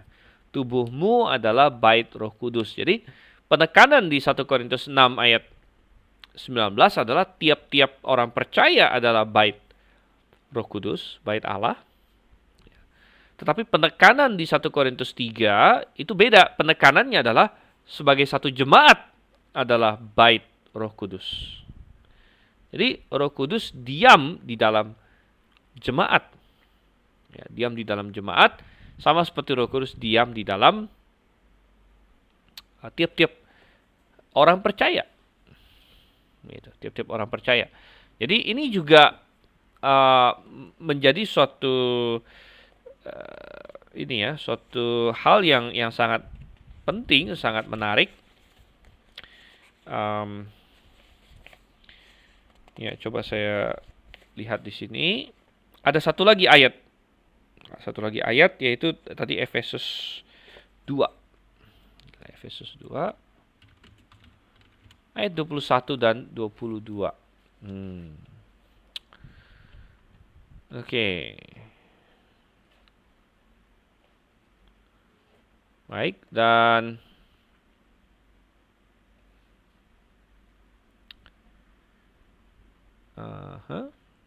Oke, dikatakan di situ ayat 21, di dalam Dia tumbuh seluruh bangunan rapi tersusun menjadi bait Allah yang kudus di dalam Tuhan. Di dalam Dia kamu, ya, kamu di sini sekali lagi plural ya, kalian, in whom ye, ya, kalian juga turut dibangun menjadi tempat kediaman Allah di dalam roh. Ya, jadi kalian, ya, di sini disebut bait Allah, tempat kediaman Allah dan sebagainya. Jadi sangat jelas sekali di sini bahwa jemaat menjadi tempat kediaman Allah, ya, atau tempat kediaman roh Tuhan. Dan apa signifikansinya kalau begitu? Ya, signifikansinya adalah bahwa eh, orang-orang yang ada di dalam jemaat mestinya adalah orang-orang yang milik Tuhan, karena jemaat adalah, ya coba kita kembali ke sini.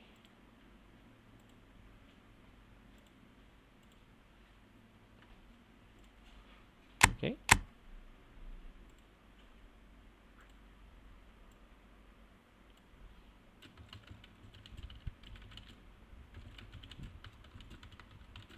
Jadi dari kata naos, ya, naos.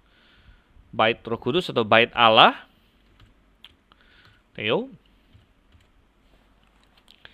Dan kita bisa melihat itu berarti bahwa tiap-tiap atau ini ya, anggota jemaat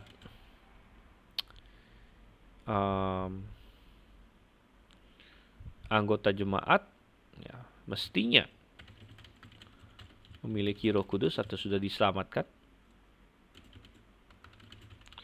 Jadi kita mengharapkan keanggotaan jemaat yang sudah diselamatkan. Ya.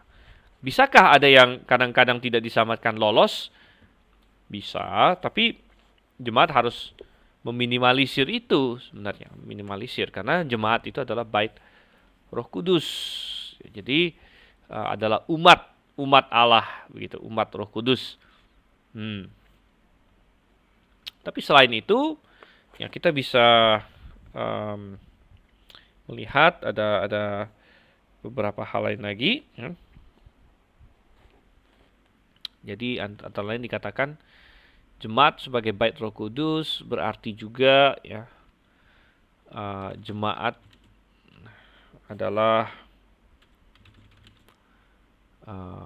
bagian dari ini ya,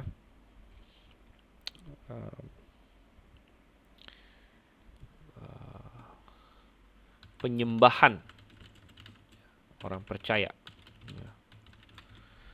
Jemaat adalah bagian dari penyembahan orang percaya. Jadi ya, karena di dalam jemaat itu adalah bait Roh Kudus, bait Allah. Nah, di dalam perjanjian lama ya, orang masuk ke bait suci ya, untuk menyembah Tuhan. Ya, biasanya imam-imam atau lain sebagainya. Ya. Nah, di dalam kita bilang di dalam perjanjian baru, ya, penyembahan tidak lagi terkungkung ya, oleh tempat, ya, karena melainkan adalah di dalam roh dan kebenaran. Ya, ini jelas di dalam Yohanes. Ya. Jadi penyembahan ya kita lakukan dalam hati, yaitu ya kita menaati Tuhan dalam hidup ini. Ya. Tetapi kita melihat bahwa jemaat juga dikasih gambaran sebagai bait Allah atau bait Roh Kudus. Begitu. Berarti kita bilang ya berjemaat adalah salah satu bentuk ketaatan kita kepada Tuhan. Berjemaat adalah salah satu bentuk ketaatan kita kepada Tuhan. Ya. Jadi salah satu penyembahan kita kepada Tuhan. Ya. Ya, jadi salah satu bentuk ketaatan kita. Ini adalah jemaat sebagai bait Roh Kudus. Oke.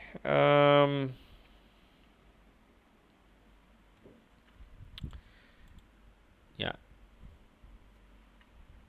Dengan demikian kita kembali lagi ke sini. Baik. Jadi sebelum kita masuk ke Romawi 3, ada pertanyaan lebih lanjut mengenai ini.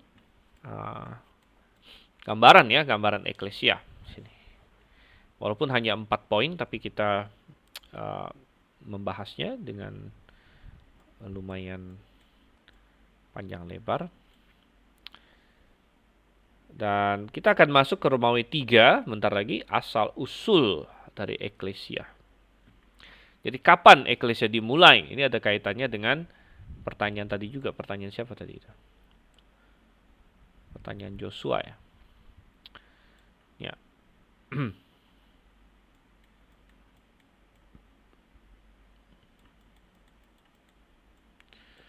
Oke, dan kita masuk di sini. Asal-usul dari eklesia. Nah, jadi kapan eklesia itu mulai berdiri? Dan untuk menjawab pertanyaan ini, ya kadang-kadang tergantung berbagai asumsi apa yang kita bawa di sini. Di dalam dunia teologi biasa ada dua sistem. Ada dua sistem yang bersaing, ya. Bagaimana kita memahami Alkitab, yaitu yang disebut sebagai covenant theology, kemudian dispensasionalisme. Nah, kita tidak akan bahas terlalu panjang lebar kedua ini, karena itu satu pelajaran tersendiri ya. Tapi intinya bahwa adalah covenant theology lebih menekankan kontinuitas. Ya, jadi kita bilang menekankan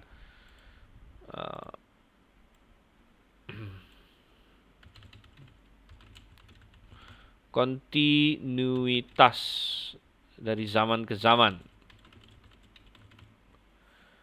Ya, jadi seperti misalnya mereka akan cenderung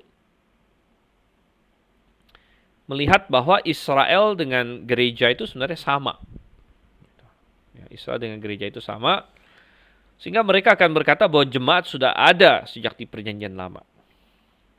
Oke, sebelum itu ada pertanyaan dari Pak Stanley. Jika orang murtad, Roh Kudus akan meninggalkannya. Sedang kalau jemaat, apakah sudah tidak benar lagi? Apakah sudah tidak lagi benar, Roh Kudus tidak tinggal di jemaat itu? Ya, tentu jemaat gereja yang sudah sesat benar, ya tentu sudah bukan bait Roh Kudus lagi ya. Jadi sudah pasti itu. Roh Kudus adalah Roh kebenaran. Ya, jadi ya kalau sudah tidak benar lagi ya nggak akan bukan ini ya, bukan bait Roh Kudus lagi. Dan kembali di sini, jadi covenant theology menekankan kontinuitas dari zaman ke zaman, dan covenant theology akan berkata bahwa gereja dengan Israel itu sebenarnya sama, gitu. Sehingga mereka akan berkata bahwa misalnya gereja hari ini mereka akan sebut Israel rohani. Jadi coba saya terus ini ya. Kita ke sini dulu deh.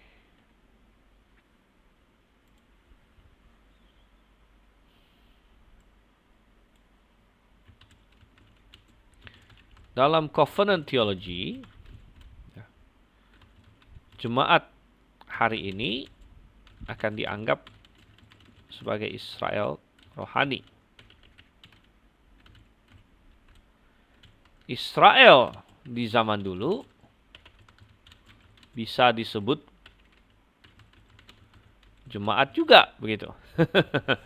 Jadi Israel di zaman dulu bisa disebut jemaat, dan jemaat hari ini bisa disebut sebagai Israel rohani. Israel rohani. Tetapi kita melihat sebenarnya dalam Alkitab ada perbedaan-perbedaan yang jelas ya antara jemaat dengan Israel misalnya, terutama mengenai janji-janji Tuhan. Jadi kita bisa bilang bahwa covenant theology biasanya atau berpegang pada yang disebut sebagai replacement theology. Replacement theology adalah bahwa gereja ya sudah menggantikan Israel sekarang. Ya, menggantikan Israel. Jadi namanya replacement theology ya. Jadi gerejalah Israel sekarang. Jadi gerejalah Israel. Ya, sehingga kita bisa lihat ya mereka menggambarkan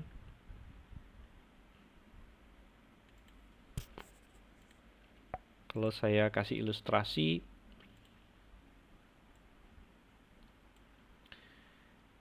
gimana ya, kasih ilustrasinya biar bagus.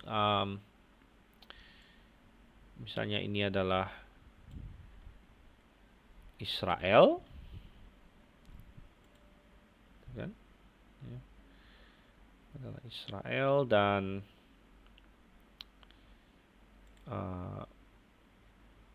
program Tuhan itu sudah belok. Oke. Israel, tapi sekarang dialihkan.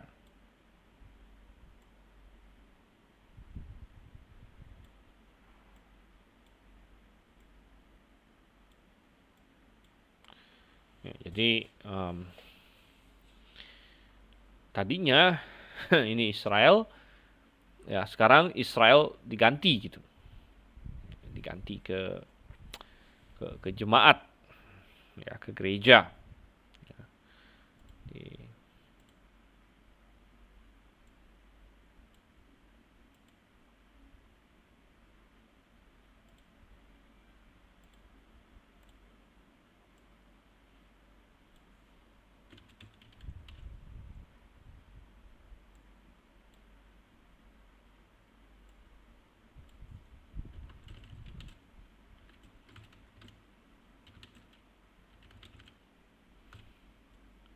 Oke. Dan tapi di sini juga bisa dikatakan ya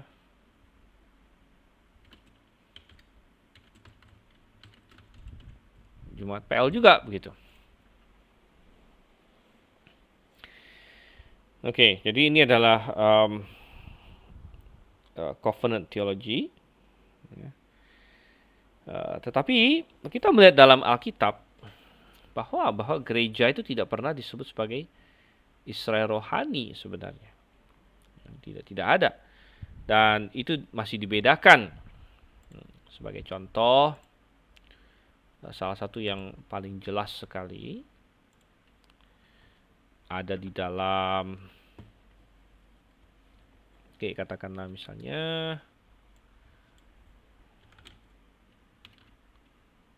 ya, Roma pasal 11.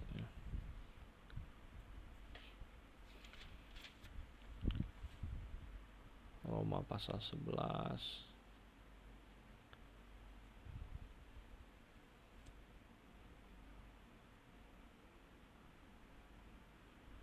Dan bicara mengenai Israel yang dipatahkan ya. Dan kalian dicangkokkan. Dari dua-dua. Sebab itu perhatikanlah kemurahan Allah dan juga kekerasannya. Yaitu kekerasan atas orang-orang yang telah jatuh. Tapi atas kamu kemurahannya.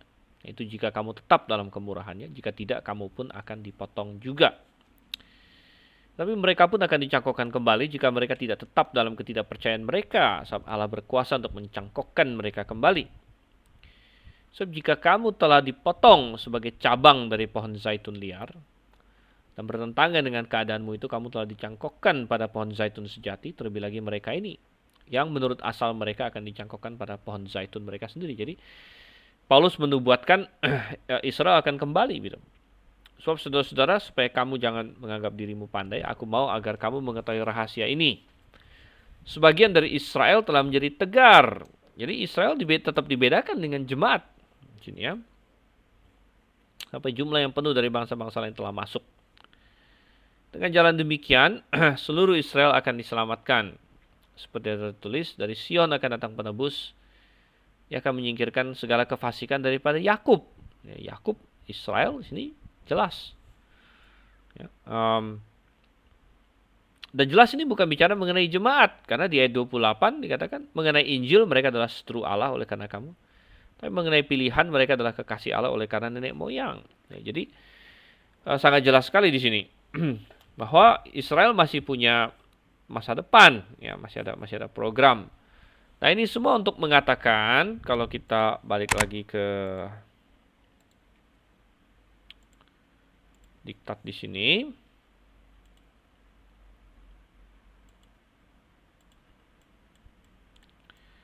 Ya, bahwa walaupun Israel dalam PL memang juga adalah suatu kumpulan, jadi kadang-kadang mereka memakai ayat yang kemarin sudah kita baca di dalam Kisah Rasul pasal 7, di mana ada kata-kata eklesia di padang gurun, bahwa Israel adalah eklesia di padang gurun. Jadi memang Israel kan perkumpulan juga gitu. Jadi mereka adalah eklesia dalam pengertian tertentu, tapi pengertian yang umum, bukan eklesia Kristus gitu. Karena eklesia Kristus baru akan muncul di perjanjian baru sebenarnya. Ya, jadi suatu eklesia dalam pengertian umum, tapi Israel tidaklah sama dengan eklesia Kristus di perjanjian baru. Ya, jadi sangat jelas sekali, dan kita bisa melihat. Oke. Nah, sekarang saya ini jawab dulu Pak Andi karena nyambung yang tadi ya. Bagaimana dengan ayat di Roma 2 ayat 27 sampai 29, di mana ini dipakai untuk mendukung gereja atau jemaat sebagai Israel rohani? Ya, benar. Kadang-kadang mereka pakai itu Roma 2 ayat 27, orang Yahudi ya, Yahudi yang sejati katanya di situ. Bukanlah orang yang lahiriah Yahudi, ada yang disebut sunat, bukanlah sunat yang langsungkan secara lahiriah. Coba ini saya tayangkan sedikit. Jadi ya memang kita nggak berfokus ke masalah ini sebenarnya, karena ini di masalah dispensasionalisme ini di eskatologi dan lain sebagainya. Tetapi secara singkat saya akan jawab bahwa ya yang disebut Yahudi bukanlah orang yang lahiriah Yahudi. Jadi bukti keyahudian yang sesungguhnya bukanlah sesuatu yang lahiriah, yaitu sunat ya. Tetapi katanya adalah sunat dalam hati. Nah, Yahudi sejati adalah sunat yang dalam hati. Yang dimaksud dengan Yahudi yang sejati, oke, nomor satu, dia tidak pakai istilah Israel ya, tapi pakai istilah Yahudi. Jadi sedikit berbeda. Tapi memakai istilah Yahudi pun di sini kita bilang bukan berarti kita orang Yahudi hari ini. Tapi yang dimaksud Yahudi sejati adalah orang Yahudi yang fisik sekaligus rohani, begitu. Jadi ada penggunaan istilah Israel rohani juga di dalam Alkitab. Coba kita lihat Israel, bukan Israel rohani ya, Israel Allah kalau nggak salah. Ya, nggak ada. Israel milik Allah. Ups, banyak sekali. Sebentar.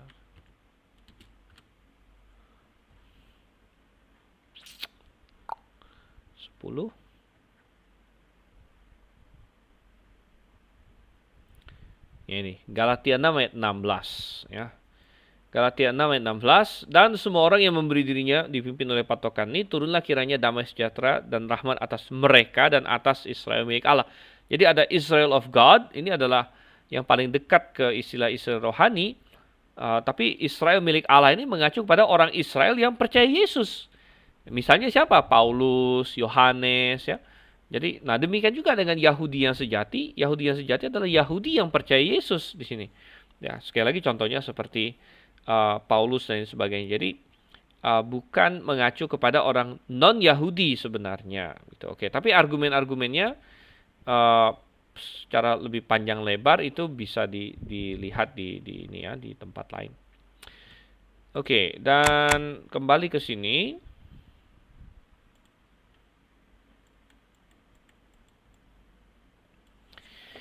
Ya, perbedaan antara Israel dengan jemaat sangat jelas. Misalnya identitas Israel dan jemaat sama sekali berbeda. Israel adalah suatu bangsa yang memiliki kuasa politik ya, mereka pernah punya raja dan lain sebagainya. Jemaat tidak. Jadi identitasnya berbeda sama sekali. Jabatan di Israel beda. Jabatan di Israel apa? Ada raja, ada imam, imam besar, nabi. Ya. Mungkin ada tua-tua hakim, pernah punya hakim. Jemaat tidak demikian. Jemaat sama sekali berbeda. Jemaat punya gembala, jemaat punya diaken. C. Cara masuk ke dalam kedua kelompok ini juga berbeda total. Ya, bagaimana orang bisa masuk ke dalam Israel? Bagaimana orang masuk ke dalam Israel? Nah, ya, orang masuk ke dalam Israel dengan cara lahir. Dengan cara lahir. Dan Israel adalah suatu sakral society, dan orang lahir dia langsung jadi orang Israel. Ya. Makanya nanti ada hubungan dengan D, tanda keanggotaan atau tanda perjanjian untuk kedua kelompok ini berbeda. Ya. Dimana untuk yang Israel, tanda perjanjiannya adalah sunat. Dan kapan orang disunat? 8 hari setelah dia lahir. Ya. Jadi begitu dia lahir, 8 hari dia disunat. Sudah dianggap anggota dari masyarakat kudus Israel, begitu. Nah, tetapi untuk gereja berbeda. Bagaimana cara masuk dalam gereja? Ya. Cara masuk ke dalam gereja adalah, ya, sekali lagi, dia harus dibaptis. Nah, dibaptis. Ya. Dibaptis itu memang harus lahir baru dulu. Jadi ada padanannya. Orang Israel harus lahir fisik, disunat. Ya. Baru jadi orang, benar-benar jadi orang Israel. Nah, kalau di dalam gereja, orang mestinya lahir baru, kemudian memberi diri dibaptis. Begitu. Jadi cara masuknya, tanda keanggotaannya berbeda. Dan program Tuhan untuk kedua kelompok ini juga berbeda. Ya, program Tuhan untuk kedua kelompok ini, Israel masih punya program nanti di masa depan. Sekarang ini kita sedang di zaman gereja. Dan sekarang di zaman gereja, makanya siapa tiang penopang dasar kebenaran sekarang adalah gereja, bukan Israel. Jadi sekarang ini tahun 2020 misalnya, ya, kalau Anda mau tahu kebenaran, jangan cari ke Israel. Cari di gereja-gereja Alkitabiah. Nah, ini sangat menarik mengenai masalah ini, karena waktu saya pergi ke Amerika untuk belajar waktu itu, untuk mengambil program doktor saya ada menginap di rumah satu orang, ya. Jadi puji syukur, karena disuruh beli rumah atau sewa rumah agak mahal di Amerika, ya. Jadi waktu itu saya akhirnya tinggal 1 semester bersama dengan satu orang namanya Jeff Skorupski. Dan Jeff ini punya cerita hidup yang menarik juga. Jadi saya selalu teringat. Jeff ini mencari terus kebenaran. Dan dia cerita sama saya, dia pernah ke Israel bahkan cari kebenaran. Jadi memang hidup dia ya seperti itulah. Dia memang sudah Kristen KTP dari kapan-kapan. Tapi hidupnya luntang-lantung, ya. Dia cerai dengan istrinya, segala macam. Dan akhirnya dia apa? Dia cari apa makna kehidupan. Dia cari kebenaran dan dia pergi ke Israel. Dia cari di Israel. Ya, wah, dia pikir mestinya di Israel ketemu. Lalu dia di Israel sekian tahun, ya, dan sebagainya. Tapi nggak ketemu. Akhirnya dia balik lagi ke Amerika. Ketemu gereja Dr. Strauss waktu itu, ya. Dan benar-benar diselamatkan. Akhirnya dia bilang, loh, saya cari-cari ke Israel nggak ketemu, ya. Tapi ketemu di dekat rumah, gitu. Dekat rumah dia ada gereja yang benar, gitu, ya. Ya, jadi ya hari ini Anda cari kebenaran jangan di Israel, Anda cari kebenaran di jemaat yang adalah tiang penopang dasar kebenaran. Oleh karena sangat penting ada jemaat yang Alkitabiah di sebanyak mungkin tempat. Dan itu yang kita sudah usahakan. Jadi itu pandangan dari Covenant Theology yang salah. Ya. Pak Andi bertanya, apakah mungkin mereka Covenant Theology beranggapan gembala sama dengan raja? Ya, bisa-bisa saja mereka berkata demikian, tapi jelas berbeda, ya. Raja itu kan dia punya kuasa politik, ya. Kemudian dia macam-macam perbedaannya, ya. Gembala beda lagi. Raja di Israel dulu, ya beda, ya. Daud punya banyak istri misalnya. Salomo punya banyak istri. Gembala sidang dikatakan harus suami dari 1 istri. Contoh misalnya, kan. Nah, jadi sangat berbeda, ya. Nah, program Tuhan untuk kedua kelompok ini berbeda. Sekarang ini adalah masa gereja. Ya, sekarang ini adalah masa gereja. Dan gereja-gereja Tuhan yang Alkitabiah, ya, masanya akan berakhir saat rapture terjadi dan orang-orang percaya diangkat. Orang percaya diangkat, masa gereja berakhir. Bukan berarti tidak ada gereja lagi di dunia ini. Oh, masih ada gereja, saudara yang kasih Tuhan. Jangan salah, mungkin kebanyakan gereja masih ada, jangan-jangan, gitu kan. Minimal gereja Katolik masih ada, dan banyak gereja lain yang sudah jauh menyimpang dari Tuhan dan tidak diangkat ya. Maksudnya kebanyakan anggotanya tidak diangkat gitu. Sedangkan gereja yang semakin Alkitabiah, semakin banyak persentase anggotanya yang diangkat. Gitu. Ya, jadi gereja-gereja yang Alkitabiah secara efektif akan tidak berfungsi lagi karena mayoritas atau bahkan semua anggotanya sudah diangkat. Ya. Nah, sedangkan masih banyak gereja-gereja yang kacau balau yang hanya sedikit atau bahkan tidak ada anggotanya yang diangkat. Ya. Nah, jadi nanti masuk ke masa tribulation, di situ Tuhan punya program untuk Israel, gitu ya. Jadi tidak akan bahas panjang lebar karena itu masalah eskatologi. Ada sedikit pertanyaan dari Gembala Supri, bisakah 1 Korintus 10 ayat 32 dipakai untuk membedakan antara Israel dan jemaat Allah? Bisa, sangat bisa ya. Sangat bisa karena di situ disebut di sini. Coba saya ini deh. Saya tayangkan ayat yang dimaksud.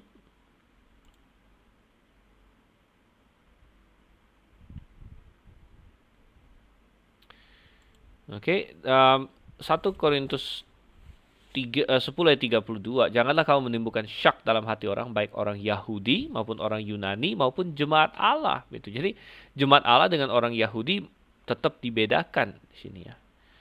Nah, ada orang Yahudi, ada orang Yunani. Maksud Yunani di sini adalah non-Yahudi. Tapi ada juga jemaat Allah. Nah, jemaat Allah ini gabungan Yahudi dengan Yunani yang percaya Tuhan. Ya. Jadi ada orang Yahudi, ada orang Yunani, ada jemaat Allah. Jemaat Allah bisa Yahudi, bisa non-Yahudi. Nggak masalah. Gitu. Oke, baik. Jadi memang berbeda gitu ya. Memang berbeda.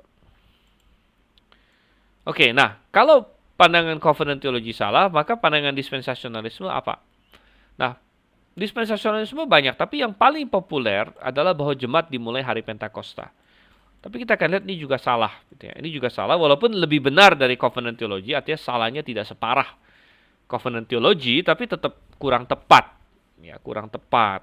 Nah, tapi ini yang akan banyak kalian baca di berbagai buku teologi dan sebagainya. Banyak orang akan berkata bahwa jemaat dimulai pada hari Pentakosta. Tapi kita berkata bahwa ada banyak sekali bukti dalam Alkitab bahwa jemaat tidak dimulai pada hari Pentakosta.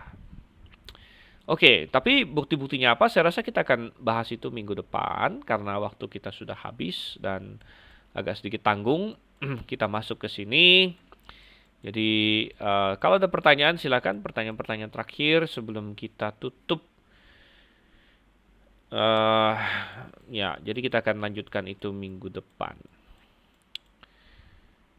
Oke, dan saya akan menjabarkan lebih lanjut poin-poin yang selanjutnya ini ya, karena diktat kita masih diktat yang diktat berjalan di sini. Oke, dan kalau tidak ada pertanyaan lagi, kita akan tutup dalam doa. Mari kita bersatu dalam doa ya. Bapa di surga, terima kasih untuk pimpinanmu dan kami belajar banyak hal mengenai eklesia Tuhan. Bagaimana Engkau menggambarkannya, bagaimana Engkau memiliki program untuk jemaatmu, dan kami ingin terus belajar tentang jemaatmu ini supaya kami dapat melakukannya dengan sebaik-baiknya. Terima kasih Tuhan, kami berdoa nama Yesus Kristus. Amin. Oke, baik. Jadi sampai di sini. Sampai berjumpa minggu depan. Ya. Dan bagi yang ikut kelas Wahyu, untuk hari Senin dan Maranatha. Baik.